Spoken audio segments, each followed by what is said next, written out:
271 नव चक्र देव दानव शरीर का तीसरा चक्र। ईश्वर शोधन स्तंभ के शीर्ष पर आर्यन पालथी मारकर बैठा था, उसके भाव गंभीर थे। उसने एक बार 10,000 जानवरों का मोती खोला था, और केवल उसकी भयानक आभा ने ही ऐसा महसूस कराया था मानो वह उसे फाड़ देगी। अब वह युद्ध देवता के स्तर तक पहुंच गया था और उसने आरोहण द्वार के तीसरे स्तर को पार कर लिया था, जिससे उसकी रूह की ताकत कई गुना बढ़ गई थी। इन परिस्थितियों में उसने आखिरकार एक बार फिर 10,000 जानवरों के मोती को खोलने की कोशिश करने की हिम्मत की। उसने अपनी आंखें बंद कर लीं। आर्यन की नजरें धुंधली होने लगीं। उसकी चेतना में बुलाने का वह मजबूत एहसास फिर से टकराया, जो लगातार उसकी चेतना को नीचे की ओर खींच रहा था। गिरना, गिरना। एक खास पल तक पूफ, वह जानी पहचानी सुस्त आवाज फिर से गूंज उठी। ऐसा लगा मानो सब कुछ किसी रुकावट को पार कर गया हो, जैसे गहरे पानी में डूबने के बाद फिर से सांस लेना। उसके बाद आर्यन की चेतना फिर से साफ हो गई, और घुटन भरी वह पाबंदी एक बार फिर गायब हो गई। हल्की सांस लेते हुए आर्यन अभी भी थोड़ा हैरान महसूस कर रहा था। वह अब युद्ध देवता के स्तर पर था, फिर भी वह बमुश्किल इतनी तीव्र पाबंदी को सह पा रहा था। अब इसके बारे में सोचते हुए, अगर 10,000 जानवरों के मोती ने उसे अपने मालिक के रूप में नहीं पहचाना होता, और अगर यह उसके माता पिता का उपहार नहीं होता, तो चेतना के स्थान में प्रवेश करते ही वह शायद उस भयानक आभा से कुचल गया होता। वूश, एक भारी सांस छोड़ते हुए आर्यन ने अपनी आंखें खोलीं और सामने देखा। उसकी नजरें जिस चीज से मिली वह अभी भी पूरी तरह से लाल थी, एक विशाल, असीम खून की नदी जो अंतहीन रूप से फैली हुई थी।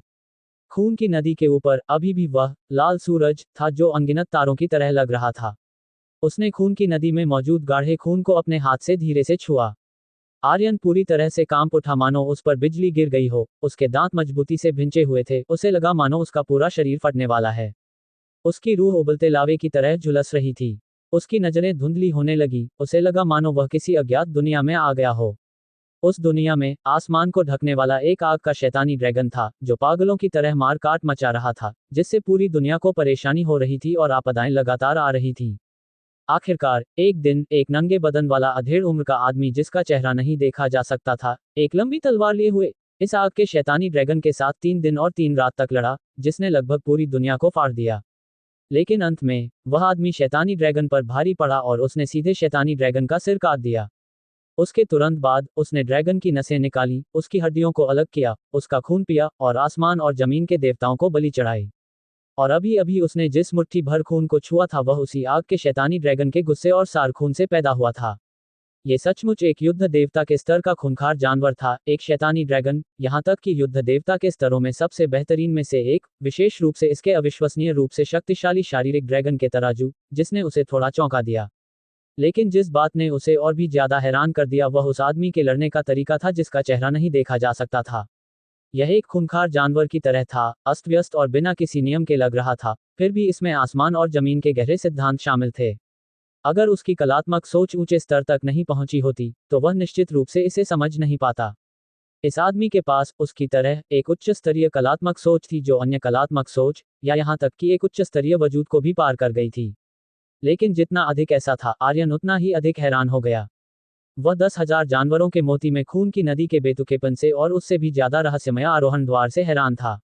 आग के शैतानी ड्रैगन से निकला युद्ध देवता के स्तर का ऐसा सार खून इस असीम खून की नदी में सबसे आम मुट्ठी भर खून था। और खून की नदी से बना काला सूरज, जो आसमान में बहुत ऊपर लटका हुआ था, उस विशाल स्वर्गीय द्वार से डरता था। उसे लगा कि आरोहण द्वार की आसमान को झुठलाने वाली मना की गई गुप्त तकनीक को अभी भी और अधिक गहरे रहस्यों को छिपाना होगा। हालांकि ऐसे रहस्य कुछ ऐसे नहीं थे जिन्हें वह एक युद्ध देवता के रूप में अभी खोज सके। कम से कम उसे मना किए गए स्तर या उससे ऊपर का बनना था। अपनी उथल पुथल वाली भावनाओं को थोड़ा शांत करने के बाद आर्यन ने अपने हाथ में युद्ध देवता के स्तर के शैतानी ड्रैगन के सार खून को सोखना शुरू कर दिया। आर्यन की चेतना में एक अत्याचारी दहाड़ दिखाई दी। ये शैतानी ड्रैगन की अनैच्छिक दहाड़ थी। आर्यन ने इसे पूरी तरह से नजरअंदाज कर दिया, अपने दिमाग को शांत किया और इसे और अधिक ध्यान से सोखने लगा। एक ऐसा वजूद जो अनगिनत युगों पहले मर चुका था, केवल मुट्ठी भर सार खून और गुस्सा छोड़कर, वह उसका क्या बिगाड़ सकता था। इसके अलावा ये 10,000 जानवरों के मोती के भीतर की दुनिया थी। यह उसकी अपनी दुनिया थी। यहाँ आर्यन की ही चलती थी।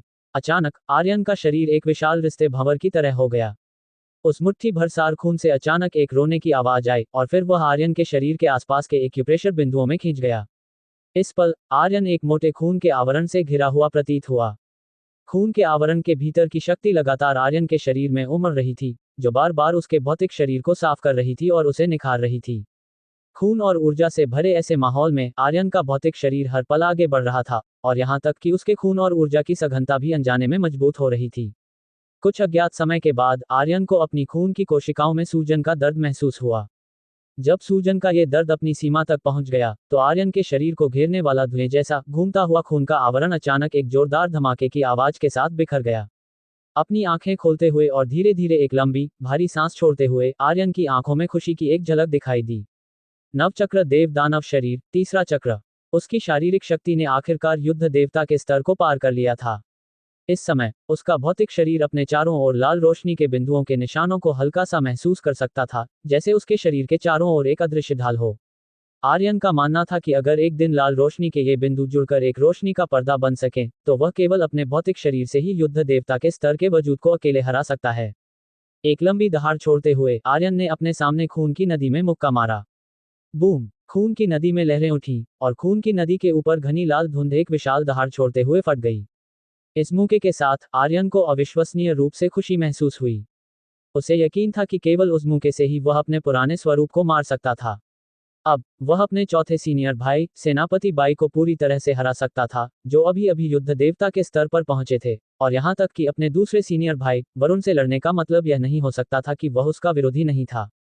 बेशक सब कुछ जानने के लिए लड़ना जरूरी था। आखिरकार आर्यन अभी अभी युद्ध देवता के स्तर पर पहुंचा था, और अभी तक युद्ध देवता के स्तरों के बीच शक्ति की तुलना के बारे में बहुत स्पष्ट नहीं था। उसने आसमान में बहुत ऊपर घने काले सूरज और दूर एक विशाल पत्थर के दरवाजे को गहराई से देखा। आर्यन ने मन ही मन कसम खाई कि एक दिन वह 10,000 जानवरों के मोती से जुड़े सभी रहस्यों को पूरी तरह से खोल देगा। अपनी उतार चढ़ाव वाली भावनाओं को शांत करने के बाद आर्यन 10,000 जानवरों के मोती की दुनिया से बाहर निकला और ईश्वर शोधन स्तंभ के शीर्ष पर लौट आया, फिर खड़ा हुआ और स्तंभ से बाहर चला गया। पहली मंजिल पर पहुंचने पर आर्यन ने पाया कि स्तंभ में कोई नहीं बचा था, जिससे उसे हैरानी नहीं हुई। दूसरों के पास उसके जितने मौके या ज्ञान नहीं थे, इसलिए वे स्वाभाविक रूप से फायदों को सोखने के बाद जल्दी चले गए। स्तंभ से बाहर कदम रखते हुए उसकी मुलाकात उसे ध्यान से देखने वाली आंखों की जोड़ियों से हुई। हे, मैंने तुम्हें क्या बताया था? मैंने कहा था ना, तुम्हारे शिष्य का अभ्यास निश्चित रूप से बड़ी कामयाबी तक पहुंच गया है। अद्भुत, सचमुच अद्भुत। बूढ़े जी ने मानो कुछ देखा था। उसकी आंखों में एक अजीब चमक दिखाई दी, लेकिन उसने केवल चिढ़ाते हुए कुणाल की पीठ थपथपाई और ईर्ष्या से बोला, हाँ, तुम उसकी बहुत तारीफ कर रहे हो। मेरा ये बेकार 5वां जूनियर भाई हालांकि कभी कभी शरारती होता है, लेकिन कुल मिलाकर काफी प्रतिभाशाली है। यह आप सभी के प्यार का भी नतीजा है। हा हा हा हा हा। आर्यन की अपसंयमित फिर भी भयानक आभा को देखकर कुणाल गर्व से हंसे बिना नहीं रह सके, और वे रो, ली हाओबाई और यहाँ तक कि हुआ सियू भी सदमे से भरे हुए थे। दूसरे लोग शायद नहीं जानते हों, लेकिन उन्होंने हाल ही में आर्यन के साथ लड़ाई की थी, इसलिए वे आर्यन की असीमित आभा को और अधिक सीधे महसूस कर सकते थे। यह अब कुछ ऐसा नहीं था जिसे वे विशेष रूप से अपने स्तर पर महसूस कर सकें। केवल एक ही संभावना थी, आर्यन ने युद्ध देवता के स्तर को पार कर लिया था, और यहाँ तक कि उसकी कलात्मक सोच केवल बड़ी कामयाबी तक ही नहीं पहुंची थी। खूबसूरत महिला के भाव जटिल थे, जो सदमे और कुछ राहत से भरे हुए थे। सौभाग्य से मिस मियाओजी की भविष्यवाणी और बुरे शान की चेतावनी थी, वरना वे एक बड़ी आपदा का कारण बन सकते थे। अध्याय 272, एक अच्छा संबंध बनाना। ईश्वर शोधन स्तंभ के अभिषेक के बाद आर्यन और हुआसियू के अलावा, जो पहले ही लड़ाई के दौरान इरादे के ग्रैंडमास्टर स्तर तक पहुंच चुके थे, वे रुओ, चू बोविन और लेई झेन ने भी सफलतापूर्वक अपने इरादे को ग्रैंडमास्टर स्तर में बदल लिया। जहां तक फोंग बईयुन, जू तियांगांग, ली हाओबाई और अन्य लोगों की बात है, पर्याप्त संचय न होने के कारण वे पूरी तरह से इरादे के ग्रैंडमास्टर स्तर तक नहीं पहुंच पाए, लेकिन वे पहले ही आधे रास्ते पर हैं। उन्होंने उस सीमा को छू लिया है। उन्हें बस जमने के लिए समय चाहिए, और सब कुछ स्वाभाविक रूप से होगा, जिससे वे इरादे के ग्रैंडमास्टर स्तर तक पहुंच सकेंगे और युद्ध देवता स्तर को प्राप्त कर सकेंगे। बहुत अच्छा, आप वास्तव में हमारे संघ की युवा पीढ़ी के स्तंभ और कुलीन हैं।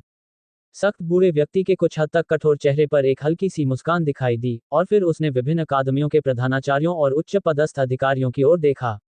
उन सभी को थोड़ा सिर हिलाते हुए देखकर सख्त बूढ़े व्यक्ति ने फिर वापस आर्यन और अन्य लोगों की ओर देखा। मुझे लगता है कि 5 महान उच्च विद्यालय लीग नियमों में बदलाव के बारे में आपके कुछ सवाल हैं। शायद आपके मन में कुछ संदेह भी हों, लेकिन सच बिल्कुल वैसा ही है जैसा आपको संदेह है। संघ वर्तमान में संकटों से घिरा हुआ है। 10,000 जानवरों का संप्रदाय पहले ही हलचल मचा रहा है, और अंधेरे में छिपे हुए काले हाथ भी संघ को पूरी तरह से नष्ट करने और हमारी पूरी मानव जाति को खत्म करने के लिए तैयार हैं। सख्त बूढ़े व्यक्ति का स्वर गंभीर और गहरा था और यह सुनकर बूढ़े आदमी जी का चेहरा उदासी से भर गया और उसके हाथ में घूम रहे बोधि के बीज अचानक तेज हो गए।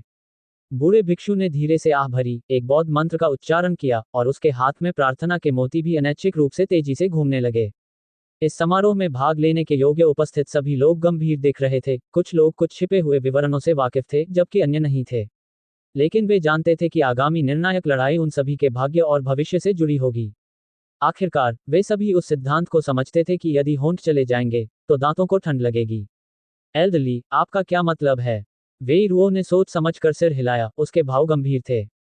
चूंकि आपका इरादा बदल गया है और ग्रैंड मास्टर स्तर तक पहुंच गया है, तो इस समय का उपयोग अपनी महत्वपूर्ण ऊर्जा और खून को ठीक से बदलने के लिए करें। आधे महीने में हम यहाँ फिर से इकट्ठा होंगे। सख्त बूढ़े व्यक्ति ने सिर हिलाया, उसका स्वर गंभीर था। क्या हम अग्रिम पंक्ति फ्रंट लाइन में जा रहे हैं? वेई रुओ ने फिर से झिझकते हुए पूछा। बिल्कुल सही, स्थिति लगातार गंभीर होती जा रही है और यह एक महत्वपूर्ण बिंदु पर पहुंच गई है। मैं आपको कुछ जानकारी भी बता सकता हूं। इस बिंदु पर सख्त बूढ़े व्यक्ति ने अन्य ताकतों के प्रतिनिधियों या प्रभारियों की ओर देखा, उसके स्वर में गहरे अर्थ का संकेत था। हमें मिली जानकारी के अनुसार कई अज्ञात ताकतें हमारे मानव रक्तरेखा को पूरी तरह से नष्ट करने का प्रयास कर रही हैं और 10,000 जानवरों का संप्रदाय केवल उनका मोहरा है। इन ताकतों का उन 4 खतरनाक क्षेत्रों के साथ एक ना समझ में आने वाला संबंध लगता है। सब लोग, क्या आप समझ रहे हैं कि मैं क्या कह रहा हूं?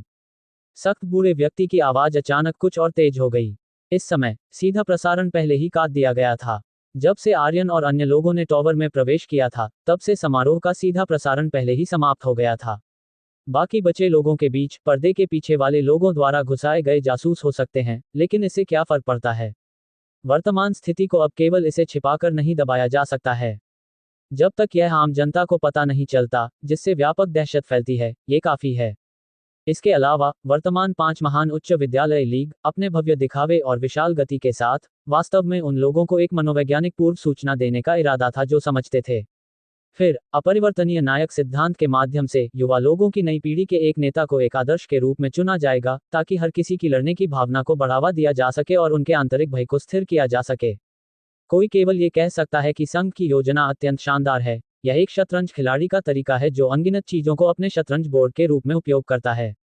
अब जब संघ ने अपना कदम उठा लिया है, तो ये देखना बाकी है कि दूसरा पक्ष कैसे प्रतिक्रिया देता है। अमिताभ एल्डरली ने जो कहा है वह बिल्कुल सच है। वास्तव में इस मामले के लिए जल्द ही एक उचित योजना तैयार की जानी चाहिए। बूढ़े भिक्षु ने एक बौद्ध मंत्र का उच्चारण किया, उसकी आवाज शांत थी और कुशलता से गंभीर विषय को बदल दिया। यद्यपि सख्त बूढ़ा व्यक्ति कठोर था, वह जानता था कि क्या महत्वपूर्ण है। चूंकि उसने पहले ही विभिन्न ताकतों को आगाह कर दिया था और बूढ़े भिक्षु ने उसे पीछे हटने का रास्ता दे दिया था, इसलिए वह विषय वापस आर्यन और अन्य लोगों पर ले आया। आधे महीने में आप यहाँ रिपोर्ट करेंगे, अग्रिम पंक्ति में इकट्ठा होने और गार्ड करने की तैयारी करेंगे। आपके गुरु और प्रधानाचार्य आपको विशिष्ट विवरण बताएंगे। कड़ी मेहनत करें, अच्छी तैयारी करें, क्योंकि अंतिम निर्णायक लड़ाई तक का समय शायद लंबा नहीं है। इसके साथ सख्त बूढ़े व्यक्ति ने आह भरी। रात, आर्यन ने दिन के दौरान सख्त बूढ़े व्यक्ति द्वारा साझा की गई जानकारी पर ध्यान से विचार किया। चूंकि उन्हें केवल आधा महीना दिया गया था, ये संकेत देता है कि वर्तमान स्थिति वास्तव में एक महत्वपूर्ण बिंदु पर पहुंच गई है। कोई आश्चर्य नहीं कि दाई जेनेगुओ ने उनसे सेना में जाने का अनुरोध किया था, ये बताते हुए कि सेना की वर्तमान जरूरतें बहुत अधिक हैं और कमी गंभीर है। उनके चौथे वरिष्ठ भाई जनरल बाई ने इस अवधि के दौरान अपना चेहरा भी नहीं दिखाया था, संभवतः क्योंकि वह अग्रिम पंक्ति में व्यस्त थे। साथ ही केंग संप्रदाय मास्टर इस बार नहीं आए, जाहिरा तौर पर किसी महत्वपूर्ण काम में फंसे हुए थे। इसे पानी की बर्फ चंद्रमा वाटर आइस मून के खंडहरों में प्रवेश करने के तत्काल निमंत्रण से जोड़ते हुए ये संभावना थी कि यह सब उन लोगों से संबंधित था। हालांकि अन्य लोग ये पुष्टि नहीं कर सकते थे कि वे लोग कौन थे, आर्यन बहुत स्पष्ट था। पर्दे के पीछे ये लोग वे अनगिनत चीजें स्वर्गीय प्रतिभाएं थे। ये सोचकर आर्यन के दिल में एक बार फिर तात्कालिकता की भावना पैदा हुई। संघ के भीतर के रणनीतिकार तलवार धारकों स्वॉर्ड होल्डर्स से कम सक्षम नहीं हैं। विशेष रूप से उनकी छिपी हुई फिर भी पृथ्वी को हिला देने वाली शैली और सभी अनगिनत चीजों को शतरंज बोर्ड के रूप में उपयोग करने का उनका तरीका, ये दर्शाता है कि संघ को नियंत्रित करने वाले लोग कितने भयानक हैं। फिर भी इतना शक्तिशाली संघ इतनी सावधानी और गंभीरता के साथ प्रतिक्रिया दे रहा है। इससे आर्यन के लिए यह महसूस करना आसान हो गया कि अनगिनत जातियों के पक्ष में भी शायद समान कौशल के प्रतिद्वंद्वी थे। अन्यथा संघ इतना निष्क्रिय नहीं होता। ऐसा लगता है कि अग्रिम पंक्ति की रक्षा करने से पहले पानी की बर्फ चंद्रमा के साथ खंडहरों में जाने का समय आ गया है, ताकि मेरी नींव को और बढ़ाया जा सके। आर्यन ने खुद से बड़बड़ाया। इस समारोह के लिए केंग संप्रदाय का प्रतिनिधि पानी की बर्फ चंद्रमा था। जाने से पहले पानी की बर्फ चंद्रमा ने आर्यन को अपनी संपर्क जानकारी और विशिष्ट पता दिया था। ये सोचकर आर्यन ने अपना संचार टर्मिनल खोला। हालांकि तभी प्रांगण के बाहर से खटखटाने की एक स्पष्ट आवाज आई। क्या वे मिस्टर आर्यन हैं? कौन? आर्यन ने अपना टर्मिनल नीचे रखा और प्रांगण के बाहर की ओर चला गया। यह मैं हूं। अचानक आने के लिए मैं माफी मांगती हूं, लेकिन मेरे पास कुछ महत्वपूर्ण है। एक नर्म, परिपक्व महिला आवाज आई। जैसे ही वह बोली, आर्यन पहले ही दरवाजे पर पहुंच चुका था और उसे खोल दिया था। दरवाजा खोलने पर एक बादाम के आकार की, लाल चेहरे वाली महिला दिखाई दी, जिसकी आंखें सितारों जैसी चमकीली थीं, और उसके चमकदार काले बालों के पूरक के रूप में शान से घुमावदार भौहें थीं, जिससे वह लुभावनी रूप से सुंदर लग रही थी। विशेष रूप से उसके जैड जैसे गालों पर एक परिपक्व, आकर्षक मुस्कान का संकेत था, जिसने आर्यन को भी रुकने पर मजबूर कर दिया। लेकिन आर्यन ने तुरंत प्रतिक्रिया दी, उसने इस महिला को पहले भी देखा था। वह व्यायामशाला में एक विशेष अतिथि के रूप में उपस्थित हुई थी और दिन के दौरान टॉवर के सामने समारोह में भी उपस्थित थी। आप हैं? आर्यन ने उत्सुकता से पूछा। ऐसा नहीं लगता था कि उसका इस महिला से कोई संबंध था। मेरा नाम लैन शाह है। मिस्टर आर्यन मुझे सीधे मेरे नाम से बुला सकते हैं। बेशक, मैं मिस्टर आर्यन से कुछ साल बड़ी हूँ, इसलिए अगर मिस्टर आर्यन को ये पसंद नहीं है, तो आप मुझे सिस्टर लैन या सिस्टर शाह भी कह सकते हैं, दोनों ठीक हैं। सुंदर महिला धीरे से मुस्कुराई, एक पका हुआ, आकर्षक आकर्षण लिए हुए। तो, सिस्टर शाह, आप मुझे क्यों ढूंढ रही हैं? ये सुनकर आर्यन का मुंह फड़क गया, लेकिन फिर भी उसने विनम्रता से पूछा। उसे नहीं लगता था कि एक विशेष अतिथि न्यायाधीश एक साधारण चरित्र हो सकती है, नहीं उसे विश्वास था कि इस महिला की ताकत उसकी उपस्थिति जितनी ही नर्म और आकर्षक थी। ये वास्तव में कुछ भी नहीं है, इस पर ज्यादा सोचने की जरूरत नहीं है। मैं बस आपके साथ एक अच्छा संबंध स्थापित करने के लिए आई हूं। ये नवचक्र देव दानव शरीर 9 रेवोल्यूशंस डिवाइन डेमन बॉडी के 3 अधूरे खंड हैं, विशेष रूप से 8वीं, 7वीं और 4थी परतें। हमारे पास बाकी नहीं है। हमने मूल रूप से चुपके से एक अच्छा संबंध स्थापित करने के लिए किसी और का उपयोग करने के बारे में सोचा था, लेकिन बहुत सोच विचार के बाद ऐसा करना बहुत जानबूझकर लगेगा। और मिस्टर आर्यन की सतर्कता और चौंकी के साथ, यह इसके बजाय आपके संदेह को जगा सकता है, जो आदर्श नहीं होगा। सुंदर महिला के भाव खुले और स्पष्ट थे। वह थोड़ी मुस्कुराए और अपनी भंडारण अंगूठी से थोड़ा पीला पड़ा हुआ अधूरा खंड निकाला और उसे आर्यन को सौंप दिया। आर्यन महिला की स्पष्टता से दंग रह गया। हे भगवान, वास्तव में ये पहली बार था जब उसने किसी को संबंध स्थापित करने के बारे में इतनी खुलकर बात करते हुए देखा था। लेकिन सुंदर महिला के स्पष्ट भाव को देखकर, कुछ भी ढोंग नहीं करना चाहते हुए, आर्यन को एक पल के लिए समझ नहीं आया कि क्या करना है। एक पल के लिए झिझकने के बाद आर्यन ने अंततः सिर हिलाया और थोड़े पीले पड़े अधूरे खंड को स्वीकार कर लिया। वह महिला की सद्भावना को महसूस कर सकता था और समझता था कि शायद उसका उससे कोई एजेंडा था, लेकिन इसमें से कुछ भी मायने नहीं रखता था। जब तक महिला के मन में उसके प्रति कोई दुर्भावना नहीं थी, वह काफी था। क्योंकि नवचक्र देव दानव शरीर के अधूरे खंड वास्तव में उसके लिए बहुत महत्वपूर्ण थे, विशेष रूप से वर्तमान अत्यंत गंभीर स्थिति को देखते हुए। उस स्थिति में, मैं अपनी छुट्टी लूंगी, फिर सिस्टर। इसे लीजिए, मेरा बिजनेस कार्ड। आप किसी दिन इसका उपयोग करेंगे। सुंदर महिला मुस्कुराई और घर में प्रवेश किए बिना मुड़ी और चली गई। लगभग 10 मिनट बाद आर्यन ने धीरे धीरे अपने हाथ में मौजूद अधूरे खंड को दूर रख दिया। उसके दिल में उत्साह की एक झलक चमक उठी। यह अधूरा खंड वास्तविक था। हालांकि इसमें 5वीं और 6ठी परतों का अभाव था, और विशेष रूप से सबसे महत्वपूर्ण 9वीं परत का। हालांकि पूरी 4थी परत उन पहली 3 परतों से पूरी तरह से जुड़ गई जिनकी उसने खेती की थी, जिससे उसे निषिद्ध फॉरबिडन स्तर के लिए बाद के खेती के तरीकों के बारे में चिंता नहीं करनी पड़ी। इसके अलावा, चूंकि यह महिला 3 खंड एकत्र कर सकती थी, इसने संकेत दिया कि नवचक्र देव दानव शरीर पूरी तरह से खो नहीं गया था। एक अवसर के साथ, वह हमेशा संपूर्ण नवचक्र देव दानव शरीर विरासत प्राप्त करेगा। कुछ विचार के बाद आर्यन ने अंततः इसे फिर से देखने की इच्छा को दबा दिया और पानी की बर्फ चंद्रमा के संचार टर्मिनल को डायल किया। हेलो, यह आर्यन है। आप अभी कहाँ हैं? मैं शाही राजधानी में केंग संप्रदाय की शाखा में हूँ। विशिष्ट पता है। आधे घंटे बाद, एक शानदार निजी होटल के अंदर, एक औपचारिक सूट पहने पानी की बर्फ चंद्रमा ने अपनी आंखें चौड़ी कर ली। उसका दिल सदमे से भर गया। हालांकि वह, एक प्रतिनिधि के रूप में, दिन के दौरान पहले ही जान चुकी थी कि आर्यन का इरादा ग्रैंडमास्टर स्तर तक पहुंच गया है। वह आर्यन से बहुत दूर थी और उसकी आभा को पूरी तरह से समझने के लिए शक्तिशाली विशेषज्ञों की भीड़ में थी। अब केवल उसका करीब से सामना करते हुए, क्या वह आर्यन की भयानक और कांपती हुई आभा को महसूस कर सकती थी? क्या इस लड़के ने पहले ही युद्ध देवता के तुल्य ताकत हासिल कर ली है? पानी की बर्फ चंद्रमा ने गुप्त रूप से सोचा, लेकिन उसने आर्यन के लिए रेड वाइन का एक गिलास डाला और पूछा, क्या आपने तय किया है कि कब जाना है? हाँ, अभी। आर्यन ने सिर हिलाया। अभी। पानी की बर्फ चंद्रमा हैरान थी। हालांकि वह जानती थी कि आर्यन के पास उसके साथ खंडहरों में जाने के लिए केवल आधा महीना है, लेकिन उसे उम्मीद नहीं थी कि वह इतना उत्सुक होगा। क्या उसे अपने स्तर को स्थिर करने और अपनी महत्वपूर्ण ऊर्जा और खून को ठीक से बदलने की आवश्यकता नहीं है? अध्याय 273 प्राचीन गुप्त क्षेत्र। छोटे और तेज भ्रम लड़ाकू विमान के चालक कक्ष में बैठी शुई बिंगयू की आंखों में उम्मीद और उत्साह की एक झलक दिखाई दी। सहचालक की सीट पर बैठे आर्यन ने उस जानकारी पर विचार करना शुरू किया जो शुई बिंगयू ने उसे अभी अभी प्राचीन नीले गुप्त क्षेत्र के बारे में दी थी। ये गुप्त क्षेत्र, जिसका नाम प्राचीन नीला गुप्त क्षेत्र है, एक ऐसा प्राचीन गुप्त क्षेत्र है जो 1000 से अधिक वर्षों से मौजूद है। हालांकि कई अज्ञात खतरों से भरे अन्य गुप्त क्षेत्रों के विपरीत, ये प्राचीन गुप्त क्षेत्र बहुत सुरक्षित है। लेकिन इस प्राचीन गुप्त क्षेत्र का अपना एक अनूठा पहलू भी है। वह ये है कि ये गुप्त क्षेत्र केवल 18 वर्ष और उससे कम आयु के मनुष्यों के लिए ही खुला है। कई प्रतिभाशाली लोग जो आयु सीमा से कुछ दिन ऊपर थे, उन्होंने प्रवेश करने की कोशिश की थी, लेकिन बिना किसी अपवाद के उन सभी को प्राचीन नीले गुप्त क्षेत्र द्वारा पीछे धकेल दिया गया और वे आधा कदम भी अंदर नहीं जा सके। बेशक कई युद्ध देवताओं और यहां तक कि मना किए गए वजूदों ने गुप्त क्षेत्र में प्रवेश करने के लिए अन्य तरीकों का उपयोग करने की कोशिश की है, लेकिन सभी विफल रहे हैं। ठीक इसी कारण से शुई बिंगयू ने आर्यन को इतना महत्व दिया और उसे अपनी ओर से इस गुप्त क्षेत्र में प्रवेश कराने के लिए किसी भी कीमत को चुकाने से पीछे नहीं हटी। जल संप्रदाय की प्रमुख, पूरे सम्मान के साथ, ये गुप्त क्षेत्र 1000 वर्षों से मौजूद है और यह 18 वर्ष से कम उम्र की युवा प्रतिभाओं के लिए बिना किसी खतरे के खुला है। निश्चित रूप से इन 1000 वर्षों में गुप्त क्षेत्र के भीतर के सभी खजाने ले लिए गए होंगे। क्या आप इतनी बड़ी रकम लगाकर बांस की टोकरी से पानी निकालने से नहीं डरती हैं?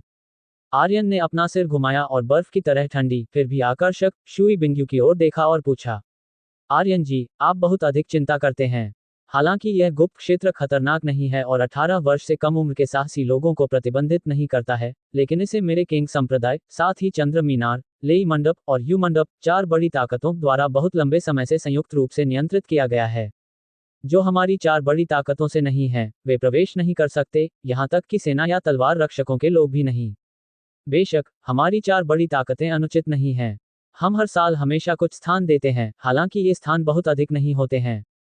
क्योंकि हमारी 4 बड़ी ताकतें हर साल जितने स्थान भेजती हैं, वह तय है। यदि हम दूसरों को बहुत अधिक दे देते हैं, तो हमारे लिए स्थानों की संख्या स्वाभाविक रूप से कम हो जाएगी।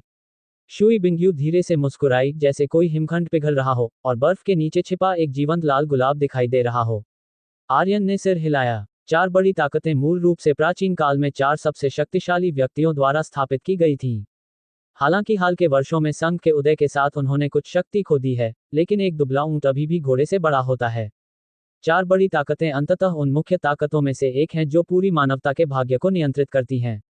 उस राजसी बूढ़े आदमी, सेनापति बाई ने जो कहा था, वह शायद 4 बड़ी ताकतों के लोगों पर भी निर्देशित था। फिर भी पिछले कुछ वर्षों में प्राचीन नीले गुप्त क्षेत्र में प्रवेश करने वाली कई युवा प्रतिभाएं रही होंगी। क्या आपको सच में विश्वास है कि मैं वह प्राप्त कर सकता हूं जो आप चाहती हैं?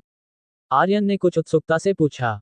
वास्तव में उसके मन में कुछ सवाल थे कि 4 बड़ी ताकतों के लिए स्थानों की संख्या तय क्यों थी, लेकिन इन मामलों में 4 बड़ी ताकतों के कुछ रहस्य शामिल थे और उसके जैसे बाहरी व्यक्ति के लिए पूछताछ करना उचित नहीं था। प्राचीन नीला गुप्त क्षेत्र अन्य गुप्त क्षेत्रों से कुछ अलग है। शुई बिंगयू ने थोड़ा सिर हिलाया, फिर आगे कहा, हालांकि इसे प्राचीन नीला गुप्त क्षेत्र कहा जाता है, लेकिन वास्तव में इसे प्राचीन नीला स्तंभ कहना अधिक उचित है। प्राचीन नीले स्तंभ में कुल 14 मंजिलें हैं और प्रत्येक मंजिल की एक संबंधित परीक्षा है। बेशक हर बार जब किसी मंजिल पर एक परीक्षा पास की जाती है और कोई अगली मंजिल पर चढ़ता है, तो पास धारक गुकांग स्तंभ की आत्मा से एक अनुरोध कर सकता है और संबंधित इनाम प्राप्त कर सकता है। स्तंभ की आत्मा, ये सुनकर आर्यन दंग रह गया। बिल्कुल सही, स्तंभ की आत्मा। बेशक पास धारक का अनुरोध अनुचित नहीं हो सकता। यदि अनुरोध परीक्षा पास करने के मूल्य से अधिक है, तो स्तंभ की आत्मा इसे अनदेखा कर देगी और इसके बजाय बेतरतीब ढंग से पार की गई मंजिलों की संख्या के अनुरूप इनाम देगी। दूसरे शब्दों में, ये स्तंभ की आत्मा से कोई इच्छा मांगने जैसा है, और जो मंजिल जितनी ऊंची होगी उतनी ही बड़ी इच्छा मांगी जा सकती है। आर्यन ने भौहें सिकोड़ी। वह समझ नहीं पा रहा था कि किस तरह का भाग्य ऐसे चमत्कारी गुप्त क्षेत्र को जन्म दे सकता है। क्या इस गुप्त क्षेत्र में अनगिनत खजाने हैं, या ऐसा है कि पास धारकों की इच्छाएं किसी अन्य तरीके से पूरी होती हैं? बिल्कुल सही। जब मैंने पहली बार स्तंभ को चुनौती दी थी तो मुझे भी विश्वास नहीं हुआ था, लेकिन ऐसा ही है। आर्यन जी, प्राचीन नीले स्तंभ की 14 मंजिलों में से प्रत्येक मंजिल का एक संबंधित शक्ति स्तर है। पहली मंजिल 7 सितारा युद्ध सम्राट की ताकत से मेल खाती है, दूसरी मंजिल 8 सितारा युद्ध सम्राट से, तीसरी मंजिल 9 सितारा युद्ध सम्राट से और चौथी मंजिल एक कनिष्ठ युद्ध देवता से मेल खाती है। मुझे जो चाहिए वह इसी चौथी मंजिल पर है। शुई बिंगयू के अपनी बात खत्म करने के बाद उसकी नजरें आर्यन को देखते हुए जल रही थीं, मानो वह उसके आर पार देखना चाहती हो। एक हिमखंड जैसी दिखने वाली, लेकिन बेहद आकर्षक कपड़े पहने और बेहतरीन रूप और स्वभाव वाली महिला की इतनी तीव्र टकटकी ने आर्यन को थोड़ा असहज महसूस कराया। अपना गला साफ करते हुए आर्यन ने सिर हिलाया और कहा, चूंकि मैंने जल संप्रदाय की प्रमुख से वादा किया है, इसलिए मैं स्वाभाविक रूप से अपना सर्वश्रेष्ठ प्रयास करूंगा। आप निश्चिंत रह सकती हैं। हालांकि आर्यन के शब्दों ने शुई बिंगयू को और भी अधिक आश्वस्त कर दिया कि उसके पास निश्चित रूप से एक कनिष्ठ युद्ध देवता के बराबर ताकत है।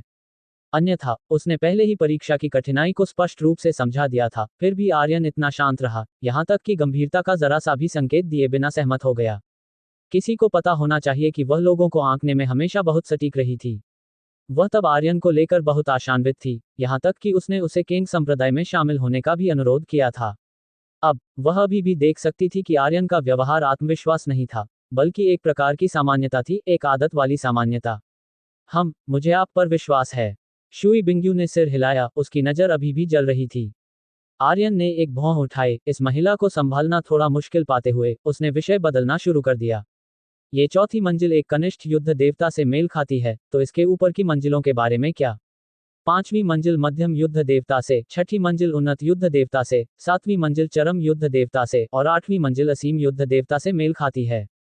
जहां तक नौवीं मंजिल और उससे ऊपर की बात है, उन्हें मना किए गए वजूदों से मेल खाना चाहिए।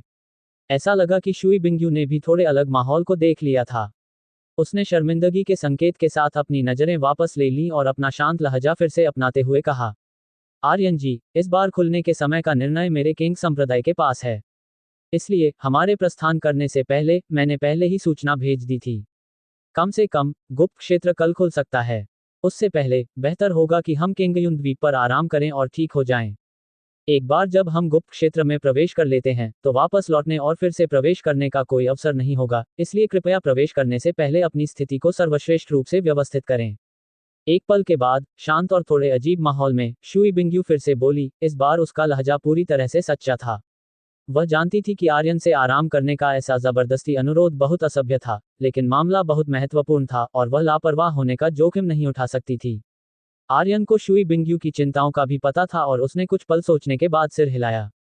वैसे भी अगर वे अभी गुप्त क्षेत्र में पहुंच भी जाते तो इसे तुरंत खोला नहीं जा सकता था।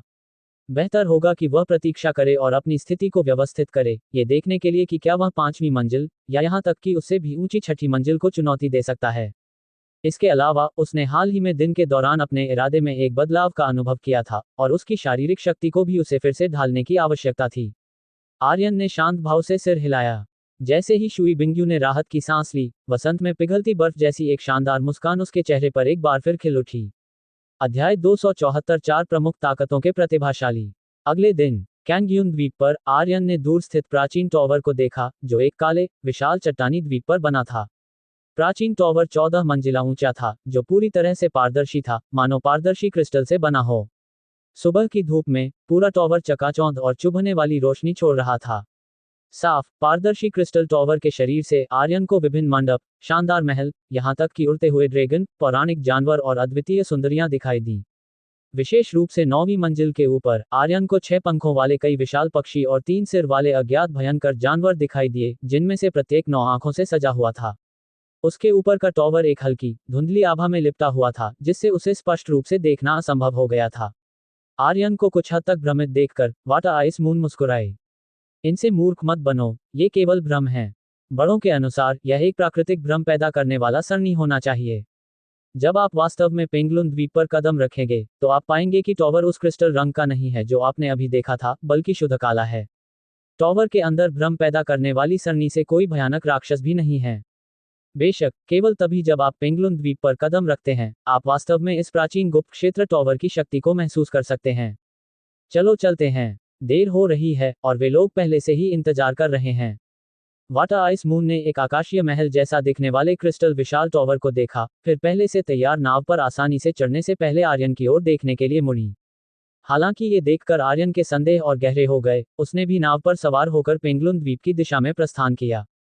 जैसा कि वाटर आइस मून ने कहा था, वे पेंगलुन द्वीप के जितने करीब पहुंचे, उतना ही उन्हें एक अनूठा और अलग एहसास महसूस हुआ।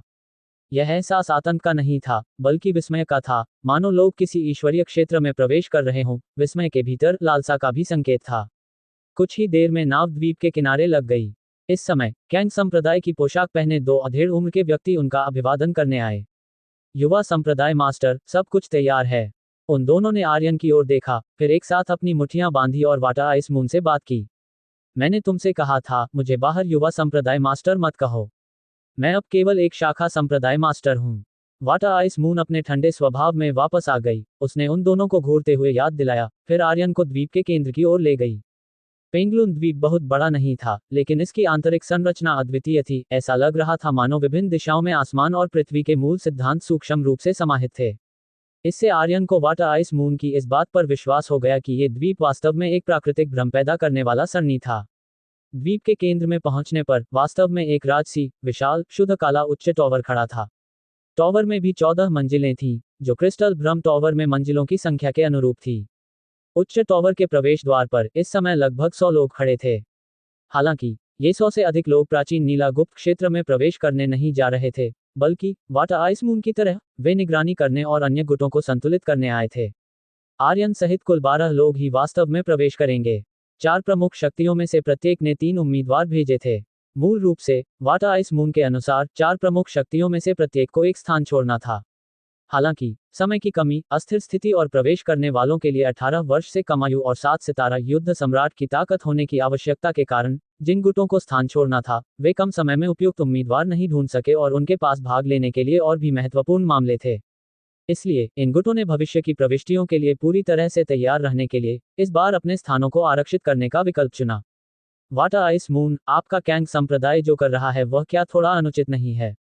शानदार पोशाक पहने एक युवक ने वाटर आइस मून की ओर देखा। उसकी आंखों में लालच और उत्साह की चमक थी। फिर वाटर आइस मून के बगल में खड़े आर्यन की ओर देखा और उससे सवाल किया। वांग युएलिन, गुप्त क्षेत्र को खोलने का निर्णय मेरे कैंग संप्रदाय का है। चूंकि यह मेरे कैंग संप्रदाय द्वारा तय किया गया है, जब मैं इसे खोलने का चुनाव करती हूं तो आपको इससे क्या मतलब है? यदि आप असंतुष्ट हैं, तो आपके मून टॉवर का गुप्त क्षेत्र में प्रवेश न करने के लिए स्वागत है। वाटर आइस मून ने वांग युएलिन नामक युवक की ओर देखा। उसकी आंखों में घृणा का संकेत था। वह उसके बारे में वांग युएलिन के विचारों को कैसे नहीं जान सकती थी, खासकर उसकी बिना किसी हिचकिचाहट के अधिकार जताने वाली नजरों को, जिससे उसे घृणा महसूस होती थी। लेकिन दूसरा पक्ष मून टॉवर के ओल्ड संप्रदाय मास्टर का दूसरा पोता था, इसलिए वह उसके बारे में कुछ नहीं कर सकती थी। ओह, कुछ दिनों से आपको नहीं देखा। मैंने सुना है कि आपने एक छोटे पिल्ले से संबंध बना लिया है। मुझे पहले विश्वास नहीं हुआ था, लेकिन अब मुझे विश्वास है। क्या इस छोटे पिल्ले के कारण आपका गुस्सा अचानक भड़क गया? वह काफी सुंदर दिखता है, लेकिन मुझे आश्चर्य है कि क्या वह किसी काम का है। वाटर आइस मून की बातें सुनकर वांग युएलिन की आंखों में एक भयावह चमक कौंध गई। फिर उसने अपनी नजर आर्यन की ओर घुमाई, और बिना किसी हिचकिचाहट की ईर्ष्या और हत्या के इरादे ने आर्यन के दिल में बेबसी की एक झलक पैदा कर दी। वह वास्तव में लोगों को मारना नहीं चाहता था, लेकिन परिस्थितियां इसकी अनुमति नहीं दे रही थीं। हालांकि आर्यन का चेहरा शांत था, मानो उसने वांग युएलिन के व्यंग्य और उपहास को नहीं सुना हो। वास्तव में उसने पहले ही अपने दिल में इस व्यक्ति को मौत की सजा दे दी थी। अपने लोगों के प्रति वह हमेशा वफादार और न्यायप्रिय था, यहां तक कि लड़ाई में शामिल होने से पहले मेटा शेन और हुआसियू को अस्थायी रूप से अपनी सीमा पार करने की अनुमति भी देता था। लेकिन दुश्मनों के प्रति वह हमेशा उन्हें नष्ट कर देता था, किसी को भी जीवित नहीं छोड़ता था। वह बहुत ही समझदार व्यक्ति था। यदि आप उसे गाली देते हैं या उसके प्रति हत्या का इरादा रखने का साहस भी करते हैं, तो वह आपको मार सकता है। वांग युएलिन, क्या आपका मून टॉवर मेरे कैंग संप्रदाय के खिलाफ युद्ध की घोषणा कर रहा है? वाटर आइस मून का स्वर पूरी तरह से ठंडा हो गया। उसकी आंखें लकड़ी की तरह, उसकी आवाज डरावनी। खांसते हुए, युवा मास्टर, अपने शब्दों पर ध्यान दें। वाटर संप्रदाय मास्टर, मैं माफी मांगता हूँ। युवा मास्टर हाल ही में खराब मूड में हैं। किसी और दिन मैं निश्चित रूप से टॉवर मास्टर से युवा मास्टर को व्यक्तिगत रूप से आपसे माफी मांगने के लिए कहूंगा। एक बूढ़ा आदमी अचानक हल्के से खांसा, फिर थोड़ा सा हाथ जोड़कर वाटर आइस मून के सामने झुक गया। इस बूढ़े आदमी को देखकर वाटर आइस मून की पुतलियां सिकुड़ गईं। उसने केवल ठंडी सांस ली और आर्यन का परिचय देना शुरू कर दिया। वह व्यक्ति वांग युएलिन है, मून टॉवर के वाइस टॉवर मास्टर का दूसरा बेटा और पुराने मून टॉवर मास्टर का दूसरा पोता। वह एक संकीर्ण सोच वाला व्यक्ति है, इसलिए आपको सावधान रहना चाहिए। वह बूढ़ा आदमी मून टॉवर का संरक्षक है। उसकी ताकत फॉरबिडन के कुलीनों में से है, लेकिन उसके मौजूद होने पर वांग युएलिन आपके साथ कुछ भी करने की हिम्मत नहीं करेगा। हालांकि ये कहना मुश्किल है कि बाद में क्या होगा। मेरी वजह से आप इसमें फंस गए हैं, मैं आपको मुआवजा दूंगी। वाटर आइस मून ने आर्यन के कान में कुछ शब्द फुसफुसाए, लेकिन उसने चिंता का कोई संकेत नहीं दिखाया। सबसे पहले, उसे आर्यन पर विश्वास था। दूसरा, आर्यन की वर्तमान प्रतिष्ठा, स्थिति और उसके पीछे की ताकतों के साथ, वह ऐसा व्यक्ति नहीं था जिसे उकसाने का जोखिम मून टॉवर उठा सकता था। यदि मून टॉवर ने वास्तव में कदम उठाने का साहस किया, तो उसके कैंग संप्रदाय की तो बात ही छोड़ दें, यहां तक कि फेडरेशन, सेना, स्वॉर्ड होल्डर और Jiangnan martial arts high school भी मून टॉवर को बहुत परेशानी में डाल देंगे। हालांकि फुसफुसाहट के इस कार्य ने वांग युएलिन को और भी ईर्ष्यालु बना दिया। उसने लंबे समय से वाटर आइस मून, इस बर्फीली लेकिन उग्र महिला को अपनी विशेष संपत्ति के रूप में माना था, और वह कैंग संप्रदाय को अपनी भविष्य की संपत्ति के रूप में भी देखता था। अब एक आदमी का वाटर आइस मून के साथ इतना अंतरंग दिखना, वह कैसे बर्दाश्त कर सकता था। आर्यन, दूसरी ओर, थोड़ा असहाय महसूस कर रहा था। वे कहते हैं कि एक सुंदर महिला परेशानी का कारण होती है, प्राचीनों ने उसे धोखा नहीं दिया। जबकि दूसरों ने ठंडी नजरों से देखा, वे आर्यन के बारे में थोड़े उत्सुक थे। उन सभी ने पिछली 5 ग्रेट हाई स्कूल लीग देखी थी और जानते थे कि आर्यन इस साल की 5 ग्रेट हाई स्कूल लीग का चैंपियन था और पिछले सभी चैंपियनों में सबसे कम उम्र का चैंपियन था। लेकिन जब वे उत्सुक थे, तो वे अपने दिलों में पूरी तरह से आश्वस्त नहीं थे, जैसे कि वांग युएलिन। ये जानने के बावजूद कि आर्यन इस 5 ग्रेट हाई स्कूल लीग का चैंपियन था, फिर भी उसे हेय दृष्टि से देखता था। 4 ग्रेट एंशिएंट पावर्स के प्रतिभावानों को अपना खुद का गौरव था। उनके विचार में, बाहरी दुनिया के ये तथाकथित प्रतिभाशाली कुछ खास नहीं थे। ये प्रतिभाशाली, जिन्हें बचपन से 4 ग्रेट पावर्स के भीतर पाला गया था, वे ऐसी लीगों में भाग नहीं लेंगे। सबसे पहले, वे इसका तिरस्कार करते थे। दूसरे, उन्हें प्राचीन शक्तियों की गोपनीयता और अहंकार को बनाए रखने की आवश्यकता थी। इसलिए, उन्हें विश्वास नहीं था कि आर्यन बहुत शक्तिशाली हो सकता है। अध्याय 275, पार करने की सूची, देव 1। चारों बड़ी ताकतों के प्रतिभाशाली लोग हमेशा से घमंडी रहे हैं। आम लोगों की तुलना में, जो खुद को बेहतर बनाने के लिए अपने छात्र जीवन से कदम दर कदम संघर्ष करते हैं, ये प्रतिभाशाली लोग, जो मुंह में चांदी का चम्मच लेकर पैदा हुए हैं और जिन्हें कभी भी अभ्यास संसाधनों या युद्ध तकनीकों की कमी नहीं हुई, वे सचमुच दूसरों की तुलना में तेजी से अभ्यास करते हैं। ठीक इसी वजह से उन्हें नहीं लगा कि आर्यन इतना असाधारण था, भले ही वह इस 5 महान उच्च विद्यालय प्रतियोगिता का विजेता था। सुश्री शुई, कृपया गुप्त क्षेत्र खोलें। हमें भी देखने दें कि 5 महान उच्च विद्यालय प्रतियोगिता का विजेता सच में कितना ताकतवर है। हाथ में एक मोड़ने वाला पंखा लिए एक छोटे मालिक ने मुस्कुराते हुए कहा, जिसके चेहरे पर चंचलता की झलक थी। इस व्यक्ति का नाम मिंग लेई है। इसे 10,000 लोगों में से चुना गया था, कम उम्र से ही लेई मंडप में लाया गया, सावधानीपूर्वक पाला पोसा गया, और एक नाम दिया गया। वह लेई मंडप के तीसरे बुजुर्ग के गुट से ताल्लुक रखता है। शुई बिंगयू ने छोटे मालिक की ओर देखा, फिर आर्यन से फुसफुसा कर कहा, वह यूपो है। वह भी बचपन से यू मंडप द्वारा पाला गया एक प्रतिभाशाली है। शुई बिंगयू ने एक एक करके आर्यन से उनका परिचय कराया।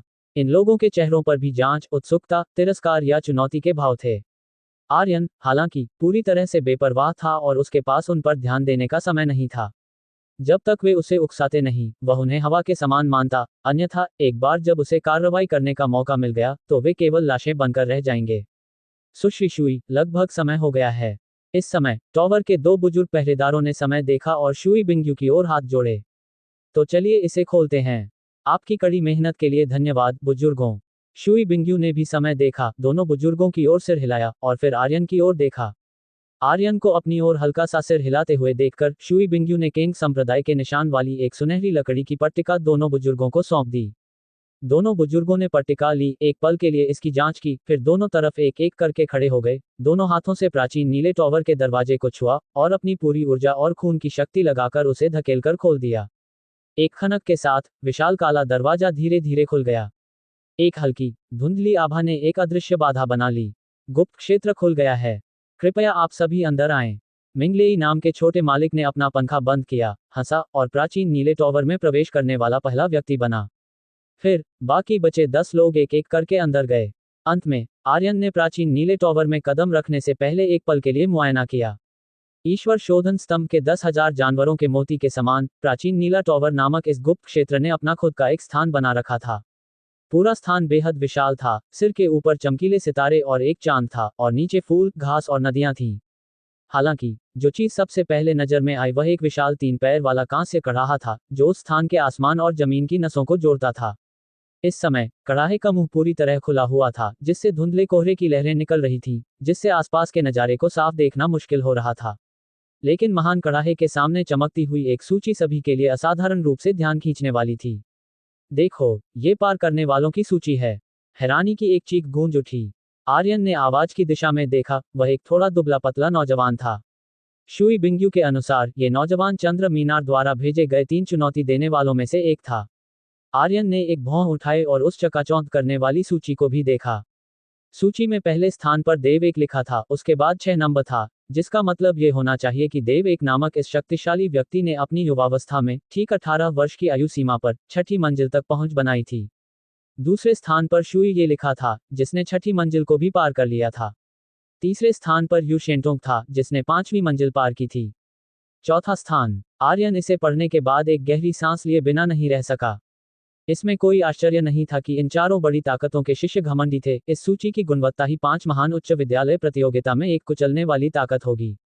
6 मंजिलों को पार करने का मतलब था उन्नत युद्ध देवता की ताकत होना। हालांकि वहां मौजूद लोगों की चर्चाओं के अनुसार देव एक नामक शक्तिशाली व्यक्ति ने ठीक 18 साल की उम्र की सीमा में इसे पार किया था। लेकिन एक 18 साल का उन्नत युद्ध देवता लोगों को हैरान करने के लिए काफी था। दूसरे स्थान पर रहने वाले शक्तिशाली व्यक्ति, जिसने 6 मंजिलों को भी पार किया था, के बारे में कहा जाता था कि वह शुई बिंगयू के परदादा थे।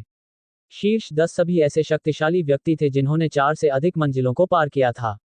भले ही यह सूची हजारों साल पुरानी थी, फिर भी यह 4 बड़ी ताकतों के दबदबे को दर्शाती थी। सब लोग, मैं आगे जा रहा हूँ। मिंगलेई नाम के छोटे मालिक ने अपना पंखा खोला, फिर धुंधले कोहरे में गायब होने से पहले आर्यन की ओर एक भौं उठाई।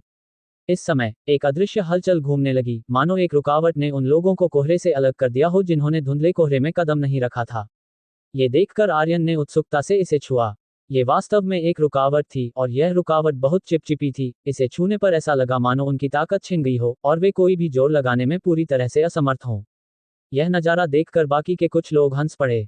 यूपो नाम के दुबले नौजवान ने धैर्यपूर्वक आर्यन को समझाया, भाई, प्राचीन नीले टॉवर को एक समय में केवल एक ही चुनौती देने वाले द्वारा चुनौती दी जा सकती है। जब पहला चुनौती देने वाला विफल हो जाता है, तभी दूसरा चुनौती देने वाला आगे बढ़ सकता है। आपने अभी जो छुआ वह प्राचीन नीले टॉवर के भीतर की पाबंदी थी। ऐसी पाबंदियों को जबरदस्ती तोड़ने की कोशिश न करें। ये सबसे अच्छी स्थिति में गंभीर चोट और सबसे खराब स्थिति में मौत का कारण बन सकता है। हमें बस धैर्यपूर्वक प्रतीक्षा करने की आवश्यकता है। धन्यवाद। आर्यन ने ये सुनकर सिर हिलाया और सच्चे मन से नौजवान को धन्यवाद दिया।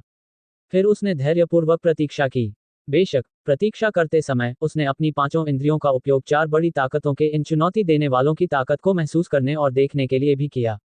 ये कहा जाना चाहिए कि उनमें से प्रत्येक बहुत मजबूत था। उन सभी के पास कम से कम एक 7 सितारा युद्ध सम्राट की ताकत थी। विशेष रूप से मिंग लेई नाम के छोटे मालिक, उसकी ताकत पहले ही एक 8 सितारा युद्ध सम्राट तक पहुंच चुकी थी। कम से कम अपने अलावा और हुआ सियू और वेई रुओ के अलावा आर्यन ने कभी इतने शक्तिशाली हमउम्र नहीं देखे थे। इसके अलावा अपने अलावा हुआ सियू और वेई रुओ की भी अपनी ताकतें थीं, विशेष रूप से हुआ सियू, जिसके पास स्वर्ग स्तर का न मरने वाला शरीर था। लेकिन 4 बड़ी ताकतों के लिए हर साल ऐसे कई प्रतिभाशाली लोगों को पैदा करना कुछ हद तक भयानक लग रहा था। आपको क्या लगता है मिंगलेई कितने स्तरों को पार कर सकता है? अपनी पीठ पर एक तेज तलवार ले जा रहे एक नौजवान ने पूछा। उसे तीसरी मंजिल पार करने में सक्षम होना चाहिए, है ना? हम सभी ने मिंगलेई की ताकत देखी है। इसके अलावा वह आदमी तीसरी मंजिल के बारे में कुछ जानकारी जानता है और इससे बहुत परिचित है। एक थोड़े मोटे नौजवान ने उत्तर देने से पहले संक्षेप में विचार किया। तीसरी मंजिल अभी भी थोड़ी कठिन है। मेरा अनुमान है कि दूसरी मंजिल में कोई समस्या नहीं होनी चाहिए। चंद्र मीनार के एक अन्य नौजवान ने असहमति व्यक्त करते हुए अपना सिर हिलाया। यद्यपि मिंगलेई अपने कार्यों में थोड़ा अविश्वसनीय हो सकता है, लेकिन उसकी ताकत से इनकार नहीं किया जा सकता है। आखिर उसने मेरे लेई मंडप में अपना नाम कमाया है। मुझे लगता है कि तीसरी मंजिल कोई बड़ी समस्या नहीं होनी चाहिए। लेई मंडप के एक अन्य चुनौती देने वाले ने अपनी राय दी। सही कहा, मुझे भी लगता है कि मिंगलेई तीसरी मंजिल पार कर सकता है। आखिरकार, जो खजाने वास्तव में हमें उत्साहित करते हैं और हमें यहाँ आकर्षित करते हैं, वे सभी तीसरी मंजिल और उससे ऊपर हैं। मुझे लगता है कि हर किसी का लक्ष्य तीसरी मंजिल है। क्या ऐसा हो सकता है कि आप वास्तव में पहली या दूसरी मंजिल पर खजाने में रुचि रखते हों? एक लंबे, शांत नौजवान ने धीरे से कहा। बात तो सही है। हाँ, आपको पता है, ये वास्तव में सच है। Dot dot dot. जब हर कोई चर्चा कर रहा था, धुंधले कोहरे से भरे पूरे स्थान के भीतर से अचानक एक हलचल आई। मिंगलेई नाम का नौजवान, जो मोड़ने वाला पंखा पकड़े हुए था, लड़खड़ाया। उसका चेहरा चोटिल और लाल था, और वह पूरी तरह से अस्त व्यस्त दिख रहा था। ओह, मिंगलेई वापस आ गया है। कौन सी मंजिल? हर कोई अंतरिक्ष की हलचल से आकर्षित हुआ और मिंगलेई की ओर देखा। मिंगलेई के चेहरे के भाव शर्मिंदगी और गंभीरता का मिश्रण थे। दूसरी मंजिल, ये वहां रैंकिंग बोर्ड पर है, क्या आप खुद नहीं देख सकते? मिंगलेई बड़बड़ाया, फिर अपनी भंडारण अंगूठी से एक गुप्त दवा निकाली और उसे निगल लिया। कुछ ही देर में उसका चोटिल चेहरा सामान्य हो गया था। वास्तव में, हर किसी ने रैंकिंग बोर्ड की ओर देखा, और बोर्ड के किनारे खाली जगह में चकाचौंध करने वाली सफेद रोशनी की एक पंक्ति दिखाई दी। चुनौती देने वाला, मिंगलेई 2। फिर चकाचौंध करने वाली सफेद रोशनी फीकी पड़ गई। स्पष्ट रूप से, मिंगलेई नाम के इस छोटे मालिक ने सूची में अपना नाम और रैंकिंग नहीं छोड़ी। अध्याय 276 मुश्किल। मिंगलेई की खस्ता हालत देखकर बाकी बचे चुनौती देने वाले खौफ में थे, लेकिन उनके घमंडी स्वभाव ने उन्हें कोशिश करने के लिए उत्सुक कर दिया। जिन्हें चुनौती देने वालों के रूप में चुना गया था, वे स्वाभाविक रूप से प्रतिभा और ताकत के मामले में लाखों में एक थे। उन्हें नहीं लगता था कि वे दूसरों से किसी भी तरह से कमतर हैं। अगर उनमें इतना भी आत्मविश्वास नहीं होता, तो 4 बड़ी ताकतों द्वारा उन्हें महत्व नहीं दिया जाता। ये प्राचीन नीला स्तंभ मुश्किल है, लेकिन मुझे यकीन है कि मैं तुमसे ज्यादा ताकतवर हूं, मिंगलेई। एक हटे कट्टे नौजवान ने गहरी सांस ली और घूमते हुए कोहरे में कदम रखा। हालांकि, लगभग 10 मिनट बाद एक धम्म की आवाज के साथ, उस हटे कट्टे नौजवान को सीधे हवा में उड़ते हुए बाहर फेंक दिया गया। उसका चेहरा भी उसी तरह सूजा हुआ और चोटिल था। हान श्यूसोंग, तुम कौन सी मंजिल तक पहुंचे? बाकी चुनौती देने वाले उसके चारों ओर इकट्ठा हो गए और पूछा। दूसरी मंजिल। ये तीसरी मंजिल बहुत ज्यादा मुश्किल है। मेरा अनुमान है कि केवल वह इंसान ही तीसरी मंजिल को पार कर सकता है। लेकिन ये पक्का नहीं है। वह इंसान स्तंभ के अंदर की स्थिति से वाकिफ नहीं है, इसलिए हो सकता है कि वह तीसरी मंजिल भी पार न कर पाए। हान श्यूसोंग नाम के उस नौजवान ने अपना चेहरा ढका और अपना सिर हिलाया, जिसमें निराशा की एक झलक दिखाई दे रही थी। लेकिन उसने जल्दी ही अपनी स्थिति को संभाला और फिर आर्यन की ओर इशारा करते हुए कहा। भाई हान की बात सही है। हालांकि उस इंसान ने 5 महान उच्च विद्यालय प्रतियोगिता का खिताब जीता है और उसके पास एक 9 सितारा युद्ध सम्राट की ताकत है, लेकिन अगर उसे स्तंभ के अंदर की स्थिति की कोई समझ नहीं है, तो वह केवल दूसरी मंजिल ही पार कर पाएगा। चंद्र मीनार के एक अन्य चुनौती देने वाले ने सहमति में सिर हिलाया। उसका चेहरा पूरी तरह से सहमत दिख रहा था। उसे वांग युएलिन ने अपने 2 अन्य साथियों के साथ मिलकर आर्यन को फंसाने का निर्देश दिया था। लेकिन साफ तौर पर, वह बेवकूफ नहीं था। सबसे पहली बात, प्राचीन नीले स्तंभ के भीतर पाबंदियों के कारण दूसरों पर हमला करना नामुमकिन था।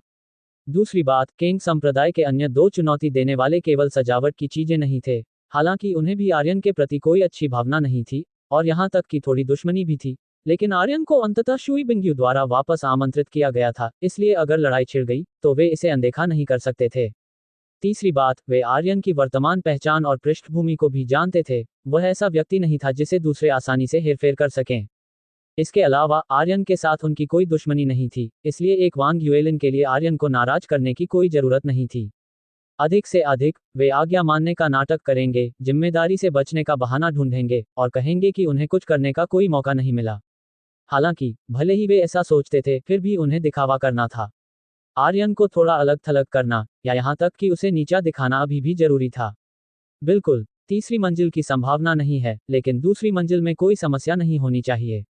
हालांकि, 5 महान प्रतियोगिता का विजेता केवल औसत दर्जे का है।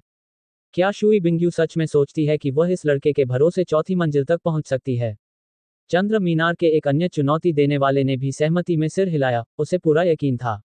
कौन कुछ और कहता है? अगर आप मुझसे पूछें, तो शुई बिंगयू पक्के तौर पर अपना दिमाग खो बैठी है, या क्या वह सच में इस लड़के पर फिदा है? ये कहो भी मत, ये लड़का सच में अच्छा दिखता है। चंद्र मीनार के आखिरी चुनौती देने वाले ने आर्यन की ओर देखा और फुसफुसाए बिना नहीं रह सका। शायद शुई बिंगयू को किसी ने गुमराह किया था। चंद्र मीनार के पहले चुनौती देने वाले ने जानबूझकर या अनजाने में आर्यन की ओर देखा। ठीक है, अगला कौन है? इस समय, थोड़े दुबले पतले यूपो ने गंभीर आवाज में कहा। वे सभी जानते थे कि चंद्र मीनार के ये तीनों लोग असल में आर्यन को नाराज नहीं करना चाहते थे, वे सिर्फ दूसरों के लिए दिखावा कर रहे थे। लेकिन वह ये भी जानता था कि अगर उसने सच में इन लोगों को आगे बोलने दिया, तो ये दिखावटी हरकत सच्ची नफरत में बदल सकती है। हालांकि वह इन कुछ लोगों से एक अलग ताकत से ताल्लुक रखता था, लेकिन 4 बड़ी ताकतें आपस में जुड़ी हुई थीं। ठीक 5 महान अकादमियों के बीच के रिश्ते की तरह दोनों प्रतियोगी और सहयोगी भी। इसलिए वह नहीं चाहता था कि उन्हें उस मूर्ख वांग ह्यूएलिन के हाथों में बंदूक की तरह इस्तेमाल किया जाए। खांसते हुए, मैं जाऊंगा। चंद्र मीनार के पहले चुनौती देने वाले को लगा कि वह अभी थोड़ा ज्यादा बोल गया था। उसने हल्के से खांसा और घूमते हुए कोहरे में कदम रखा। बैंग! आओ, लानत है, क्या यह इतना मुश्किल है? कुछ ही पलों बाद चंद्र मीनार के चुनौती देने वाले को ऐसा लगा जैसे उसे लात मारकर बाहर निकाल दिया गया हो। वह रुकने से पहले जमीन पर लुढ़कता रहा। उसके चेहरे पर चोट नहीं आई थी, लेकिन पके हुए झींगे की तरह अपना पेट पकड़कर बैठे होने की उसकी मुद्रा ने अभी भी सभी को हैरान कर दिया। मत पूछो। दूसरी मंजिल, लगभग तीसरी मंजिल।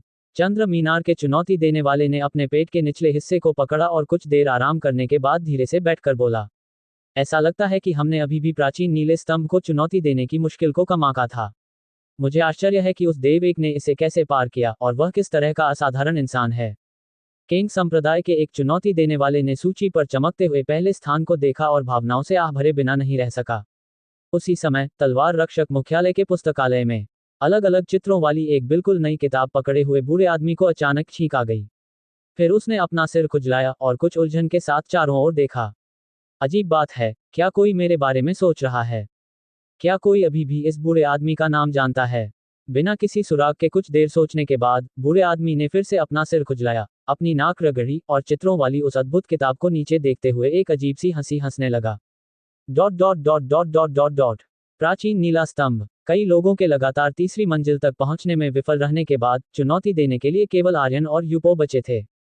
इस समय यूपो की बाहें मजबूती से सिकुड़ी हुई थीं और आर्यन भी कुछ सोच रहा था। निस्संदेह प्राचीन नीले स्तंभ की चुनौती की कठिनाई उनकी उम्मीदों से अधिक थी। इसलिए यूपो ने सावधानीपूर्वक उनके विफल होने के स्थानों और कारणों के बारे में पूछताछ की और संबंधित तरीकों पर विचार किया। शायद इसलिए कि वह आर्यन को पूरी तरह से नाराज नहीं करना चाहता था। जब यूपो ने पूछा तो चंद्र मीनार का चुनौती देने वाला सबसे पहले जवाब देने वाला था और उसके जवाब ने आर्यन से बचने की कोशिश नहीं की। इस तरीके ने अन्य प्रमुख ताकतों के चुनौती देने वालों के लिए भी जानकारी को अपने तक सीमित रखना मुश्किल बना दिया। आखिरकार शिकायत वाले पक्ष के रूप में उन्होंने अपनी विफलताओं को खुलकर उजागर कर दिया। अगर ये अन्य लोग रहस्य रखते तो ये केवल उनकी अपनी ताकत को कमतर और तुच्छ दिखाएगा। आर्यन इससे थोड़ा हैरान हुआ लेकिन जल्दी ही प्रतिक्रिया दी। कोई केवल ये कह सकता है कि स्वर्गीय प्रतिभाशाली की उपाधि प्राप्त करने वालों में से कोई भी साधारण नहीं था। भाई आर्यन, क्या आप जा रहे हैं या मैं पहले जाऊं? अचानक ऐसा लगा जैसे यूपो ने अपना मन बना लिया हो। उसने सिर उठाया और आर्यन से पूछा, तुम पहले जाओ। आर्यन ने अपना हाथ हिलाया। उसने अभी हुई चर्चा को साफ साफ सुना था। हालांकि उसे यकीन था कि वह उस तथाकथित शैतानी तीसरी मंजिल की रुकावट को पार कर सकता है, फिर भी वह यूपो के चुनौती देने का इंतजार करना चाहता था। आखिरकार वह एक मेहमान था और 4 बड़ी ताकतों के चुनौती देने वाले मेजबान थे। ठीक है, यूपो ने सिर हिलाया और उसका थोड़ा दुबला शरीर कोहरे में कदम रख चुका था। इस बार हर किसी ने यूपो के उड़कर वापस आने का इंतजार नहीं किया। इसके बजाय बीच का विशाल कड़ाहा थोड़ा कांप उठा और फिर विशाल कड़ाहे के सामने सूची पर शब्दों की एक पंक्ति चमक उठी। चुनौती देने वाला यूपो 3 चुनौती दे रहा है। हे भगवान, यूपो ने सच में तीसरी मंजिल पार कर ली है। मिंगलेई ने अपना मोड़ने वाला पंखा बंद किया। उसके भाव थोड़े हैरान थे। सामान्य बात है, वह पहले से ही आधा कदम 9 सितारा युद्ध सम्राट है। इसके अलावा हमारे पास पहले जो जानकारी थी उस इंसान की युद्ध बुद्धि को देखते हुए तीसरी मंजिल को पार करना कोई समस्या नहीं होनी चाहिए, लेकिन चौथी मंजिल मुझे डर है कि वह पार नहीं कर पाएगा। उसने अपनी बात पूरी की ही थी कि यूपो एक जोरदार धमाके के साथ कोहरे से उड़ता हुआ बाहर आ गिरा। अध्याय 277 असंभव। बिल्कुल असंभव। चौथा स्तर एक ऐसी चीज है जिसे केवल एक युद्ध सम्राट ही हासिल कर सकता है। कोहरे से लौटने के बाद यूपो ने सभी से यह कहा, फिर अपनी आंखें बंद कर लीं और इस यात्रा से अपनी उपलब्धियों को छांटना शुरू कर दिया। पहले 2 स्तरों के इनाम निश्चित रूप से कीमती खजाने थे, लेकिन 4 महान शक्तियों के उन जैसे प्रतिभाशाली लोगों के लिए वे केवल सामान्य वस्तुएं थीं। यूपो को वास्तव में किस बात ने चिंतित किया वह तीसरे स्तर का इनाम था। प्राचीन नीला टॉवर के इनाम केवल तीसरे स्तर से ही इन प्रतिभाशाली लोगों के लिए वास्तव में उपयोगी हो गए। 12 चुनौती देने वालों में से केवल आर्यन बचा था। सबको अपनी तरफ देखते हुए आर्यन ने कोई जवाब नहीं दिया, लेकिन शांति से घूमते हुए कोहरे में कदम रखा। कोहरे में प्रवेश करते ही आर्यन ने अपने सामने का दृश्य बदलते हुए महसूस किया। एक विशाल अज्ञात राक्षस लार टपकाता हुआ आर्यन को घूर रहा था और धीरे धीरे उसकी ओर रेंग रहा था। दहाड़। अचानक राक्षस ने आसमान की ओर दहाड़ लगाई और जिस गति से वह आर्यन की ओर रेंग रहा था वह अचानक बदल गई, एक विशाल टूटे हुए पहाड़ की तरह वह आर्यन की ओर झपटा। वार। आर्यन ने अपना दाहिना हाथ उठाया और एक प्रेत लंबी तलवार जो स्याही की तरह काली थी तुरंत बन गई। ये फिर एक काली तलवार की रोशनी में बदल गई, उस विशाल जानवर पर वार करते हुए जो उसे काट रहा था।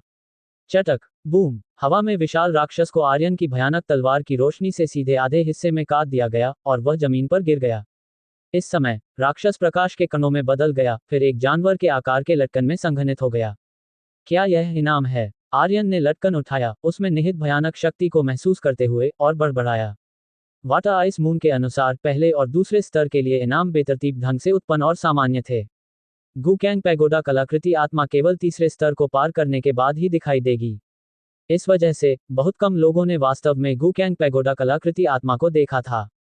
फिर भी पहले और दूसरे स्तर के सामान्य इनाम भी इतने उदार और दुर्लभ थे। इसमें कोई आश्चर्य नहीं कि चार महान शक्तियां इसकी कड़ाई से रक्षा और नियंत्रण करने के लिए एकजुट हुईं।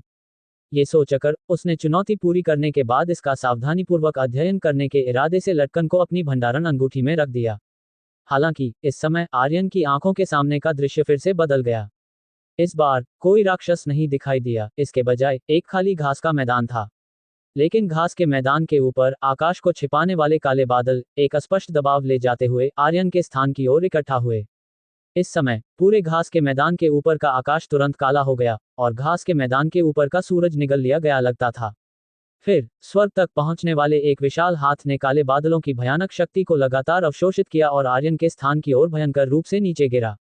मेरे लिए तोड़ो। आर्यन ने एक हल्की चीख निकाली और विनाशकारी आभा से ओतप्रोत एक मुक्का उस भयानक हाथ की ओर उड़ गया जो स्वर्ग तक पहुंच रहा था।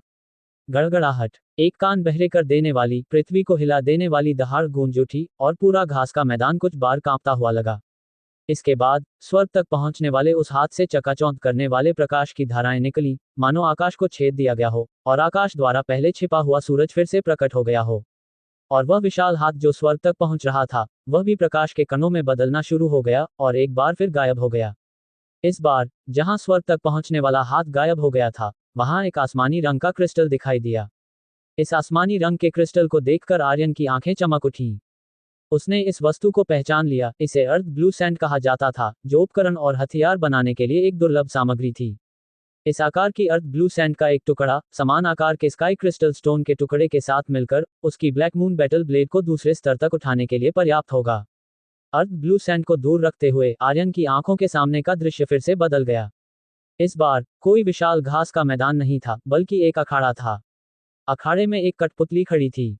कठपुतली सख्त लग रही थी, लेकिन आर्यन महसूस कर सकता था कि कठपुतली के पास वास्तविक 9 सितारा युद्ध सम्राट की ताकत थी। जवाब में आर्यन मुस्कुराया और अखाड़े में कूद गया। यूपो को छोड़कर अन्य सभी चुनौती देने वाले तीसरे चरण में कठपुतली और सीमित स्थान के कारण हार गए थे, जिसने इन प्रतिभाशाली लोगों को अपनी सच्ची ताकत का पूरी तरह से उपयोग करने से रोक दिया था।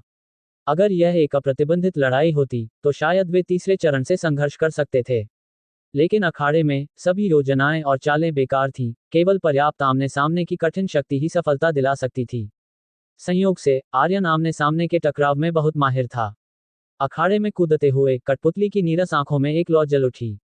फिर इसके हाथ 180 डिग्री पर एक अजीब मुद्रा में मुड़ गए और यह अजीब लेकिन बेहद तेज कदमों के साथ आर्यन की ओर मुड़ते हुए पास आते ही घूमता रहा। इस समय आर्यन ने महसूस किया कि अखाड़े में संयम और गुरुत्वाकर्षण की भावना अचानक कई गुना बढ़ गई है। गुरुत्वाकर्षण क्षेत्र। आर्यन ने एक भौं थोड़ी उठाई, वह इससे परिचित था। डूबिंग, जो पहले उसके समान ही छोटी टीम में था, गुरुत्वाकर्षण क्षेत्रों जैसी नियंत्रण क्षमताओं में माहिर था। Blazing slash. अचानक हवा के झोंके के साथ black moon battle blade Aryan के हाथ में दिखाई दिया और फिर ब्लैक मून बैटल ब्लेड के ब्लेड से एक झुलसाने वाली उग्र चमक निकलने लगी। यह एक एस रैंक बैटल स्किल था जिसे आर्यन ने तलवार धारकों के पुस्तकालय में देखा था। उसका इसका उपयोग करने का कोई इरादा नहीं था, केवल अपनी खुद की बैटल स्किल और कलात्मक अवधारणा को परिष्कृत करने के लिए। लेकिन अब जब उसका सामना कठपुतली से हुआ तो वह इसका परीक्षण करना चाहता था कि क्या ये वास्तव में आग से डरता है। वास्तव में जब ब्लैक मून बैटल ब्लेड लपटों के साथ जल गया तो कठपुतली, जो अजीब कदमों के साथ घूम रही थी, स्पष्ट रूप से रुक गई, लेकिन फिर यह और भी अधिक गति और क्रूरता के साथ आगे बढ़ी। इसकी नीरस आंखों में जलती हुई पुतलियां और भी अधिक जोरदार हो गईं। तो ये वास्तव में आग से डरता नहीं है। आर्यन ने अपनी आंखों में समझ के साथ सिर हिलाया, फिर एक स्लैश नीचे लाया। एक दरार के साथ कठपुतली जमीन पर टुकड़ों में बिखर गई। अपनी वर्तमान ताकत के साथ ब्लेड का उपयोग करने की तो बात ही छोड़िए, केवल अपनी शारीरिक शक्ति से भी वह एक ही घूंसे से इस कठपुतली को चकनाचूर कर सकता था।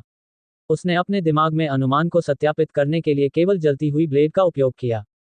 इस समय कोहरे के बाहर मिंगलेई और अन्य चर्चा कर रहे थे, यह अनुमान लगा रहे थे कि आर्यन किस स्तर तक पहुंच सकता है और वह वर्तमान में किस स्तर पर है।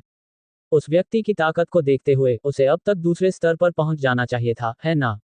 यद्यपि पहले और दूसरे स्तर की चुनौतियां सभी के लिए अलग अलग हैं, लेकिन अंततः उसे प्राचीन नीले टॉवर की कोई पूर्व समझ नहीं थी, इसलिए उसकी प्रगति शायद बहुत तेज नहीं होगी।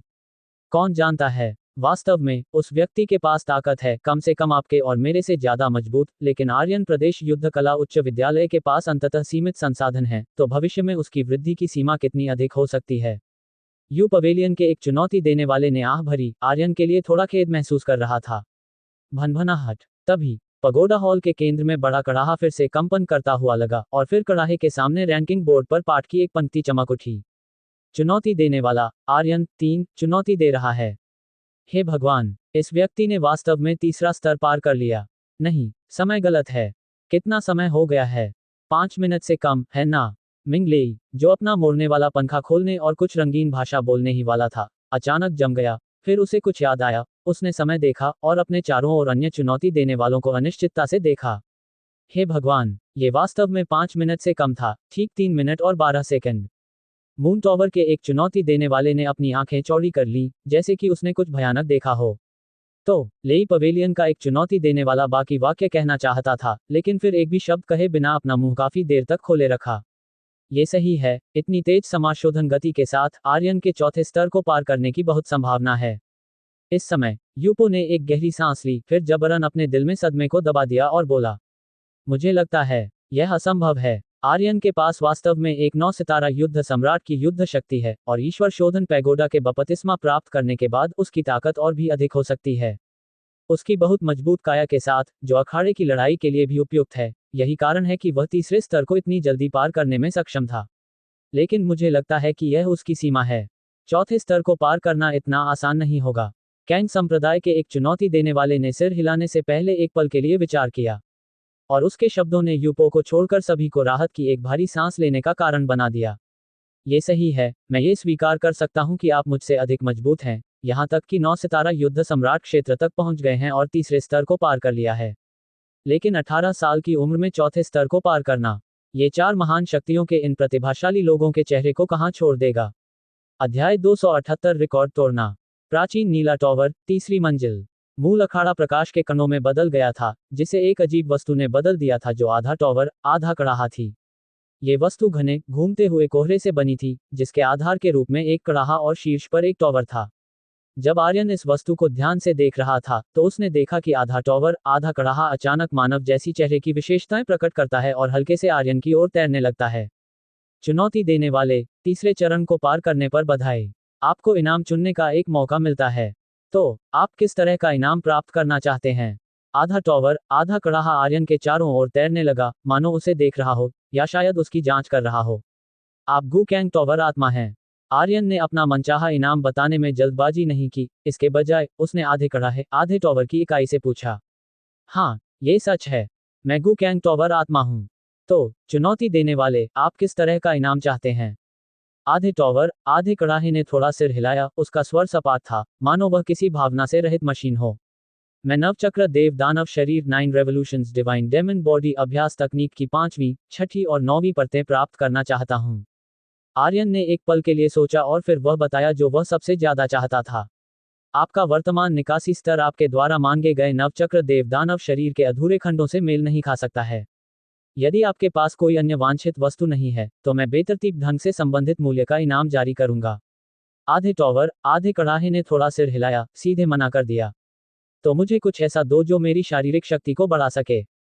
स्वर्गीय सामग्री और सांसारिक खजाने, गोलियां या गुप्त कलाएं सभी काम करेंगी। ये सुनकर आर्यन को थोड़ी निराशा हुई, लेकिन उसने जल्दी ही खुद को समायोजित कर लिया। यदि वह तीसरी मंजिल पर पूर्ण नवचक्र देव दानव शरीर प्राप्त कर सकता था, तो नवचक्र देव दानव शरीर के इतने चमत्कारी होने की अफवाह नहीं होती। समझा गया। आपके अनुरोध पर ध्यान दिया गया है। गू कैंग टॉवर आत्मा का आधा टॉवर, आधा कड़ाहा शरीर धीरे धीरे फीका पड़ने लगा। तुरंत अगले ही पल आर्यन के हाथ में लाल गोलियों की एक बोतल दिखाई दी। सफेद जैड स्कारलेट सन पिल्स, भौतिक कोशिकाओं के लचीलेपन को सक्रिय करें, भौतिक कोशिकाओं की सक्रिय शक्ति को बढ़ाएं। शरीर की खेती से निपटने की तकनीक या युद्ध उन्मुख शरीर के संयोजन के साथ इस्तेमाल किया जा सकता है।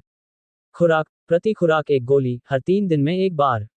जैसे जैसे टॉवर आत्मा की आवाज धीरे धीरे कम होती गई, आर्यन की दृष्टि फिर से बदलने लगी।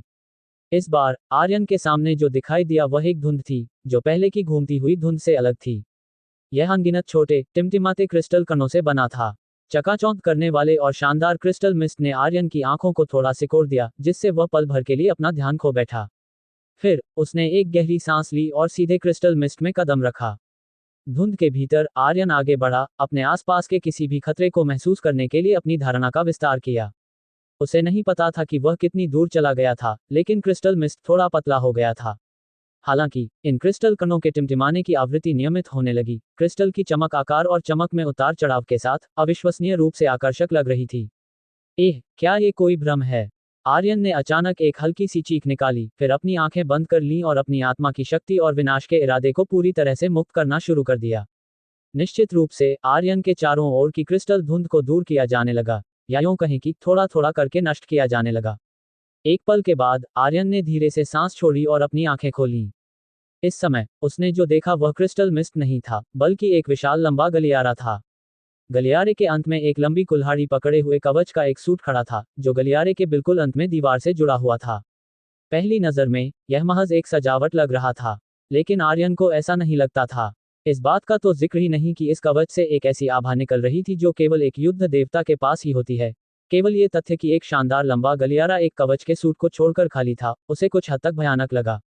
आर्यन ने चलना बंद नहीं किया, लेकिन किसी समय ब्लैक मून बैटल ब्लेड उसके हाथ में दिखाई दिया। 1 कदम, 2 कदम, आर्यन के तेज होते कदमों के अलावा पूरा गलियारा शांत था। रुको, घुसपैठिए। अचानक कवच के खाली हेलमेट में 2 लाल बत्तियां चमकी, मानो तीखी आंखों की एक जोड़ी ने आर्यन को स्कैन किया हो। कवच की चेतावनी के कारण आर्यन के कदम नहीं डगमगाए, इसके बजाय वे और भी तेज हो गए। जब वह कवच से 3 शरीर की लंबाई की दूरी पर था, तो उसके हाथ में मौजूद लंबा ब्लेड, जो घनी विनाशकारी ऊर्जा से ओतप्रोत था, वह पहले ही कवच की ओर वार कर चुका था, जिसने अपनी विशाल कुल्हाड़ी उठा रखी थी। चटक, क्रैश, एक भेदी धातु काटने की ध्वनि गूंज उठी, और फिर खाली कवच 2 भागों में विभाजित हो गया, जमीन पर गिर गया।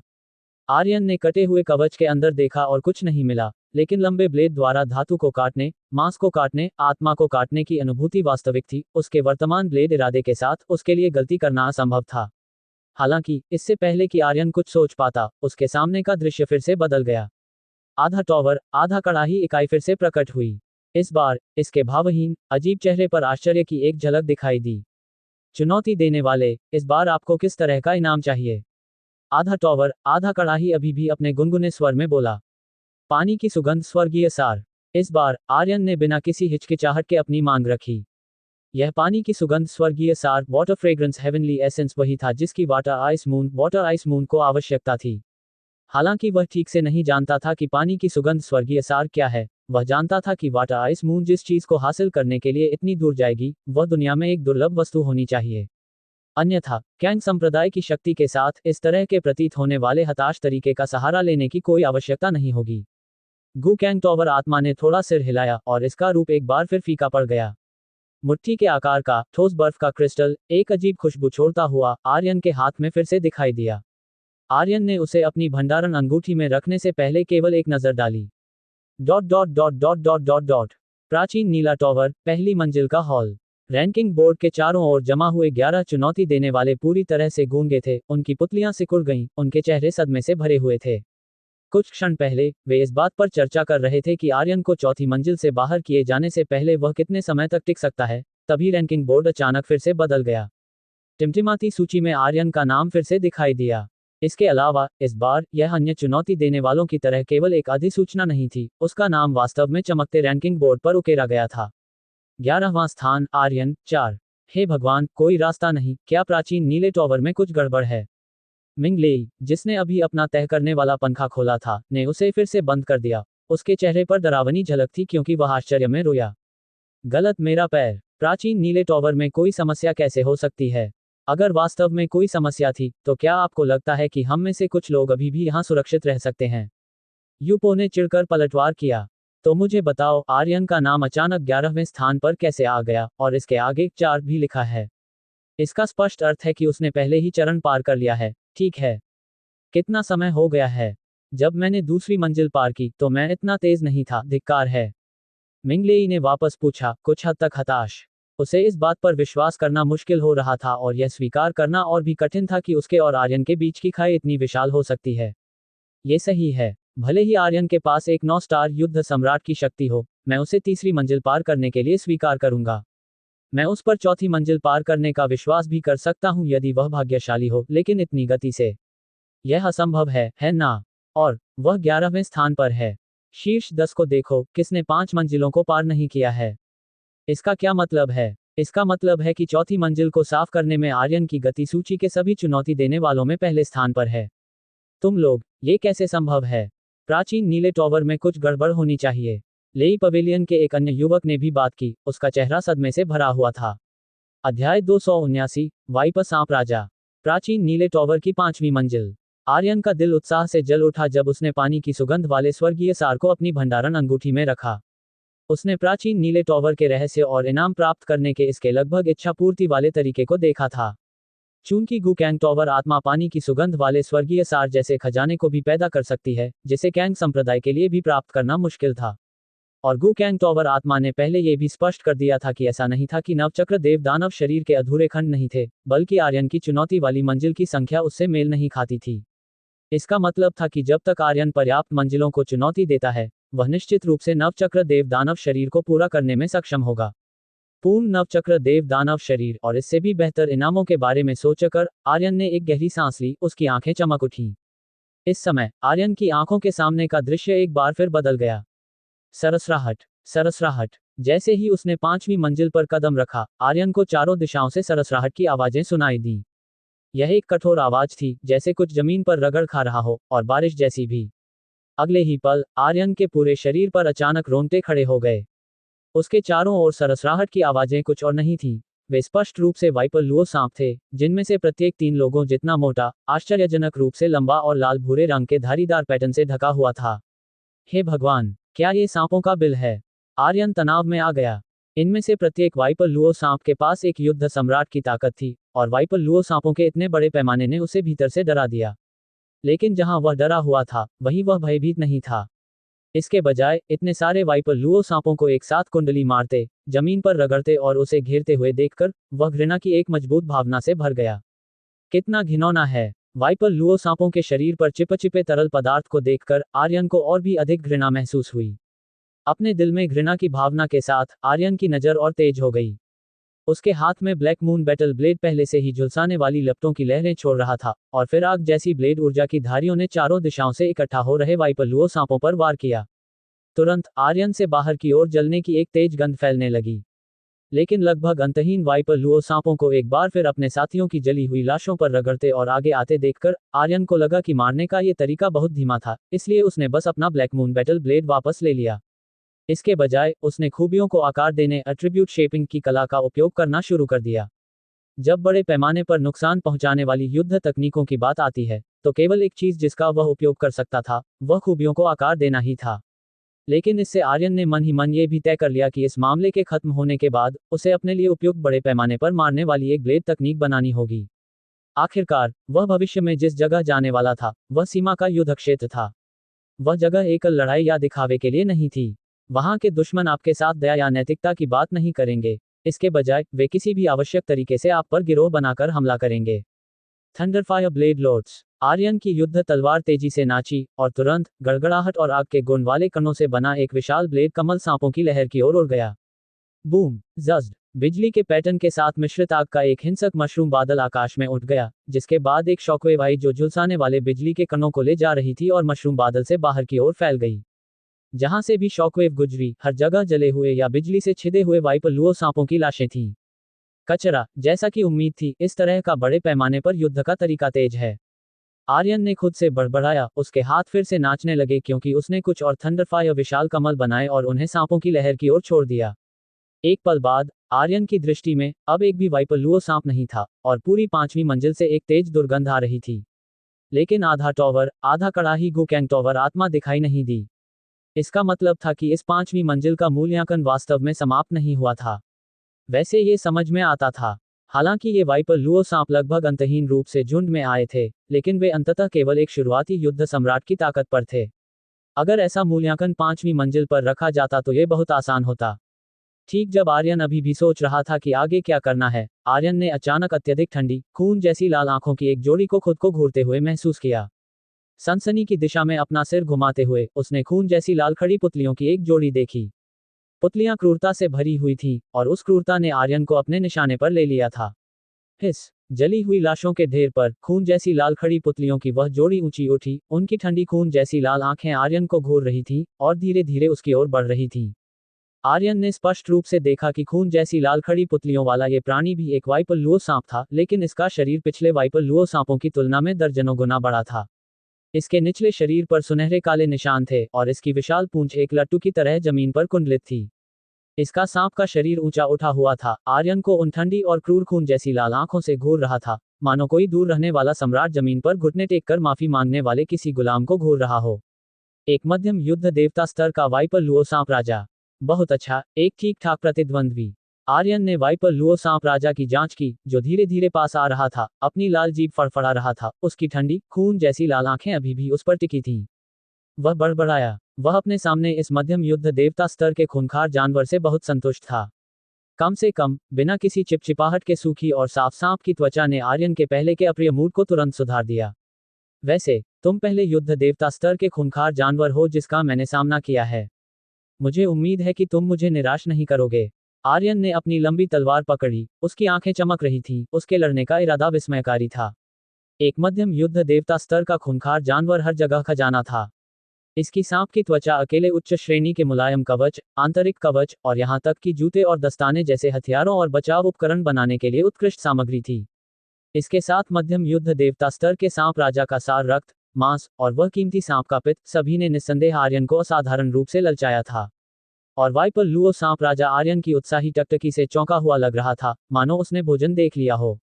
इसके करीब आने की गति अचानक थोड़ी धीमी हो गई, और उसी समय इसकी ठंडी, खून जैसी लाल आंखें जोर से कांपने से नहीं रोक सकीं। विंस्कार, आर्यन धीरे से चिल्लाया, और उसके हाथ में ब्लैक मून बैटल ब्लेड ने एक पारदर्शी ब्लेड की रोशनी काटी, जो वाइपर लुओ सांप राजा की ओर वार कर रही थी। हिस और आर्यन के वार करने की गति को देखकर वाइपर लुओ सांप राजा की प्रतिक्रिया अविश्वसनीय रूप से तेज थी। जिस क्षण इसका सांप शरीर उछला, यह आर्यन की ओर झपटा। एक विशाल सांप का मुंह, जिससे जहर टपक रहा था, आर्यन की ओर काटने के लिए बढ़ा, जो अपने साथ बड़ी मात्रा में बैंगनी काले रंग की जहरीली धुंध लेकर आया। स्पष्ट रूप से, वाइपर लुओ सांप राजा अपने शरीर की रक्षा में बहुत आश्वस्त लग रहा था, और आर्यन की आने वाली ब्लेड की रोशनी से बचने का उसका कोई इरादा नहीं था। इसके बजाय, इसने चोटों का आदान प्रदान करके आर्यन के खिलाफ जीतने की योजना बनाई।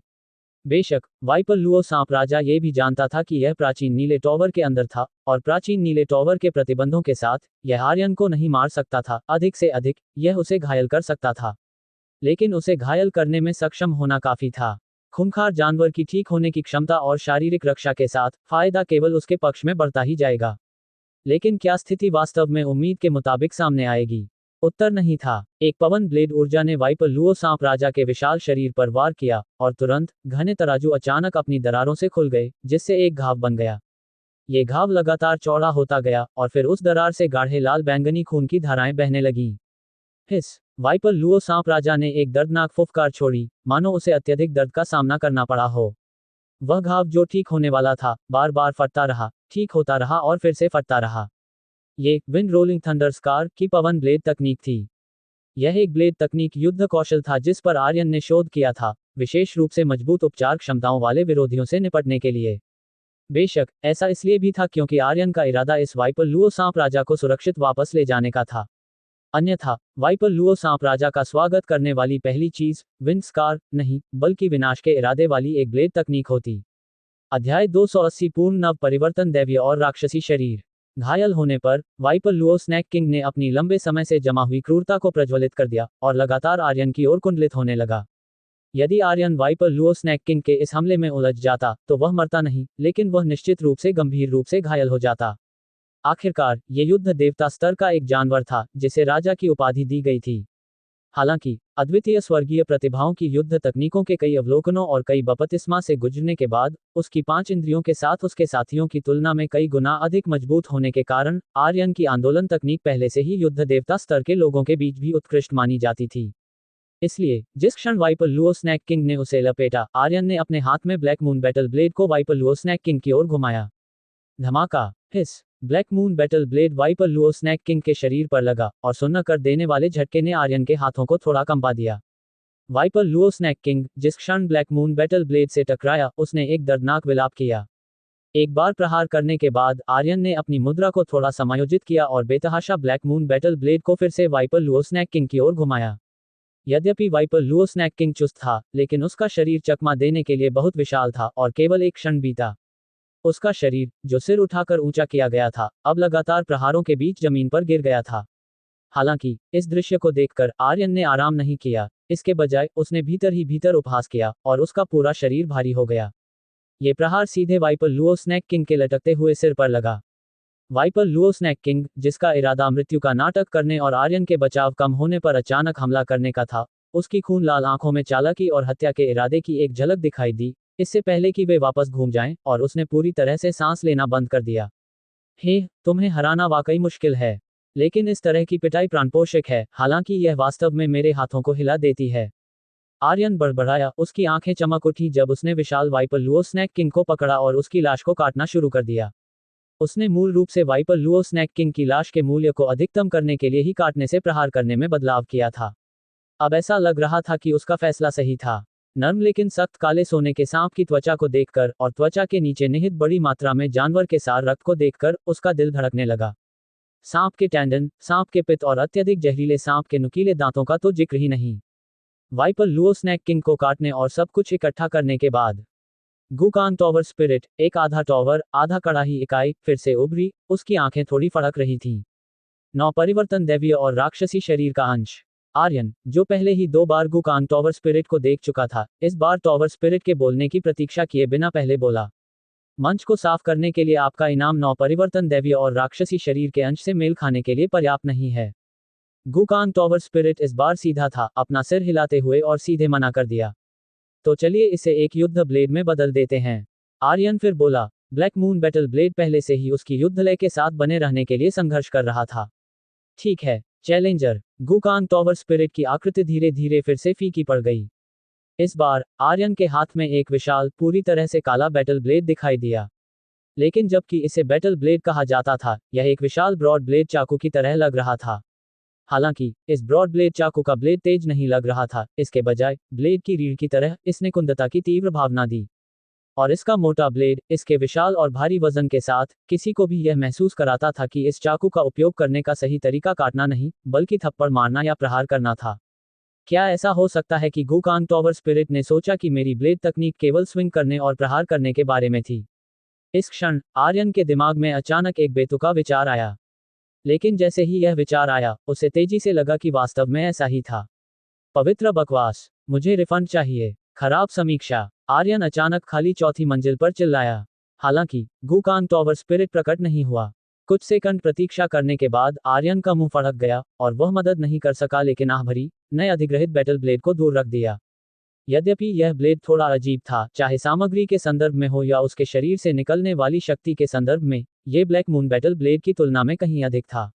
वास्तव में, यदि दोनों ब्लेड वास्तव में टकराते हैं, तो ब्लैक मून बैटल ब्लेड शायद कुछ प्रहारों के बाद चिप हो जाएगा या टूट भी जाएगा।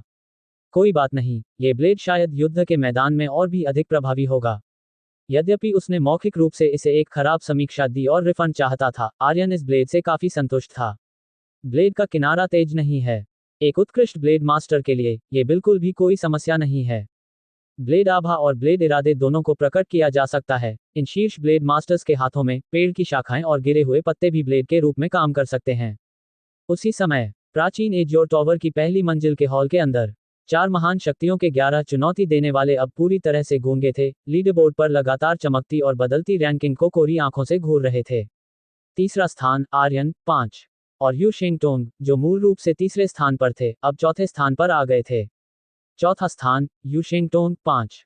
लानत है, यूपो, जो आमतौर पर स्थिर थे, ने अचानक एक अभिशाप दिया। यू शेंगटोंग वह व्यक्ति था जिसने 300 साल पहले यू पवेलियन के पवेलियन मास्टर के रूप में यू पवेलियन को एक बार फिर से अपने चरम पर पहुंचने में मदद की थी। यह आदमी पूरे यू पवेलियन का गौरव भी था। लेकिन गर्व का ऐसा स्रोत अब जियांगनान की 5 महान अकादमियों में से एक के प्रथम वर्ष के छात्र द्वारा पैरों तले कुचला जा रहा था। यद्यपि रैंकिंग सूची में दोनों ने 5 मंजिलों को पार कर लिया था।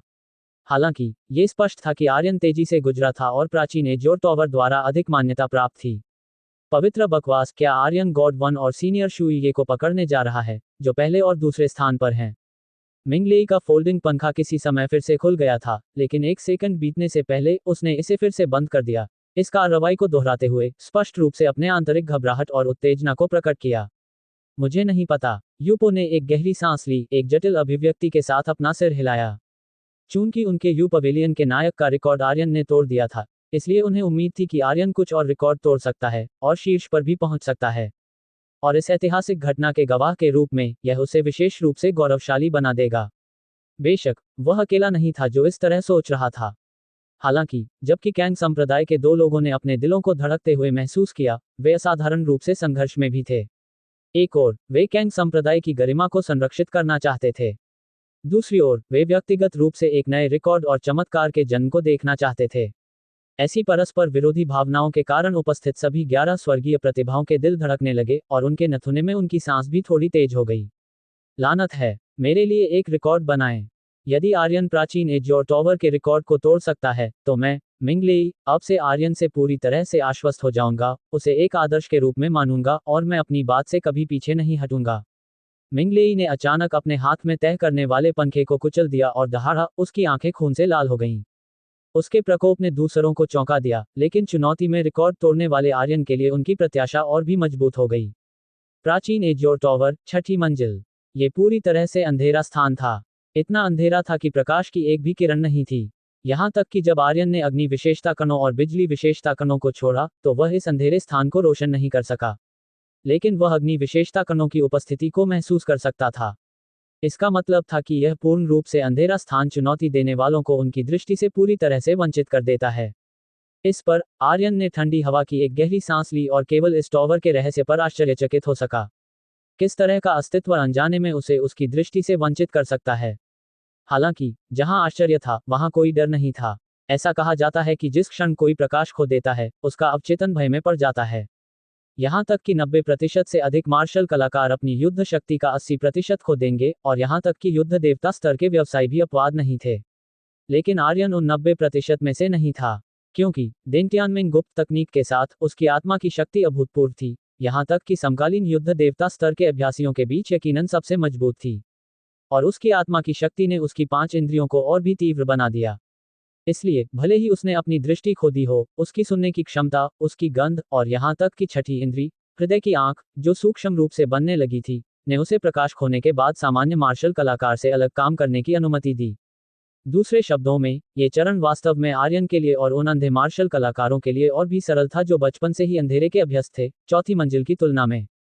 जैसी की उम्मीद थी, जैसे ही आर्यन अंधेरे में तेजी से आगे बढ़ा, एक छायादार आकृति, एक छाया की तरह, अंधेरे से चिपकी हुई थी और आर्यन की ओर झपटी।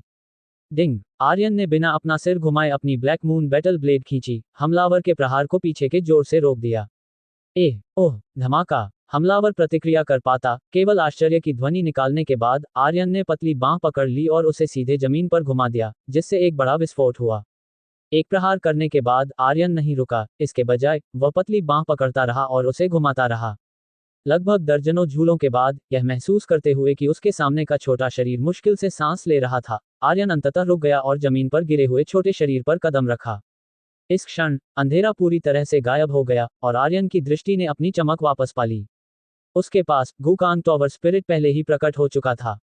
ये स्पष्ट था कि गुकांग टॉवर स्पिरिट ने अभी अभी हस्तक्षेप किया था, आर्यन को अपना हमला जारी रखने से रोक दिया था। अन्यथा उसे कोई संदेह नहीं था कि 6ठी मंजिल में एक कम अभिभावक होगा। चैलेंजर, 6ठी मंजिल को पार करने पर बधाई। अब आपके पास 9 परिवर्तन दैवीय और राक्षसी शरीर अंश के बदले में योग्यता है। जमीन पर गिरे हुए छोटे शरीर पर उंगली उठाते ही गुकांग टॉवर स्पिरिट का मुंह फड़क गया। उस शरीर के सभी घाव एक दिखाई देने वाली दर से ठीक होने लगे, जब तक कि वह बैठ नहीं गई। उसका प्यारा सा बाघ चेहरा आर्यन पर गुस्से से घूर रहा था, काश वह उस घृणित चेहरे को फाड़ पाती। अहम, तो मैं 9 परिवर्तन दैवीय और राक्षसी शरीर के अंश के लिए विनिमय करूंगा। आर्यन ने अपने चेहरे पर अजीबोगरीब स्थिति को कम करने के लिए हल्के से खांसा। क्योंकि जमीन पर पड़ी छोटी सी प्राणी कोई खूंखार जानवर नहीं थी, बल्कि एक जीवित प्यारी सी युवा लड़की थी। लड़की के पास बाघ के छोटे प्यारे दांत थे और उसने उन्हें उसकी ओर नंगे कर दिया। और जिस स्थान पर उसने अभी अभी कदम रखा था, वह ठीक लड़की का कमजोर क्षेत्र था। कोई आश्चर्य नहीं कि जब उसने अभी अभी नीचे कदम रखा था, तो उसे लगा कि यह थोड़ा अजीब लग रहा था। अब ऐसा लग रहा था, अहम। ठीक है, चैलेंजर, आपकी इच्छा पूरी हुई। इन कुछ वाक्यों को कहने के बाद, गूकांग टॉवर स्पिरिट की आकृति फिर से फीकी पड़ गई, और आर्यन को देख रही क्रोधित युवा लड़की भी फीकी पड़ गई, जब तक कि वह गायब नहीं हो गई। ये देखकर आर्यन ने अपनी नजरें वापस ले लीं और खुशी के साथ अपने हाथ में 4 स्क्रॉल को देखा। हाँ, ये सही है, 4 स्क्रॉल थे। आर्यन से जो 3 स्क्रॉल गायब थे, उनके अलावा उसके पास एक सामान्य रूपरेखा स्क्रॉल भी था। ये तभी था जब आर्यन ने पीले रंग के स्क्रॉल पर लिखे शब्द 9 परिवर्तन दैवीय और राक्षसी शरीर सामान्य रूपरेखा देखे कि उसे बाद में एहसास हुआ कि 9 परिवर्तन दैवीय और राक्षसी शरीर के लिए हमेशा एक सामान्य रूपरेखा रही है। और अब न केवल उसने 9 परिवर्तन दैवीय और राक्षसी शरीर के सभी 9 स्क्रॉल एकत्र कर लिए थे, बल्कि उसने 9 परिवर्तन दैवीय और राक्षसी शरीर की सामान्य रूपरेखा भी प्राप्त कर ली थी, जिसके बारे में यहाँ तक कि डुआन चांगक्यू, कुणाल और अन्य भी अनजान थे, जो निस्संदेह उसके भौतिक शरीर को और भी पूर्ण और दुर्जेय बना देगा। अब इसे देखने का समय नहीं है। वापस लौटने के बाद मैं इसका ध्यानपूर्वक अध्ययन करूंगा। आर्यन ने अपने दिल में उत्साह और रोमांच को दबा दिया और 7वीं मंजिल की ओर चल दिया, जहां दृश्य पहले ही बदल चुका था।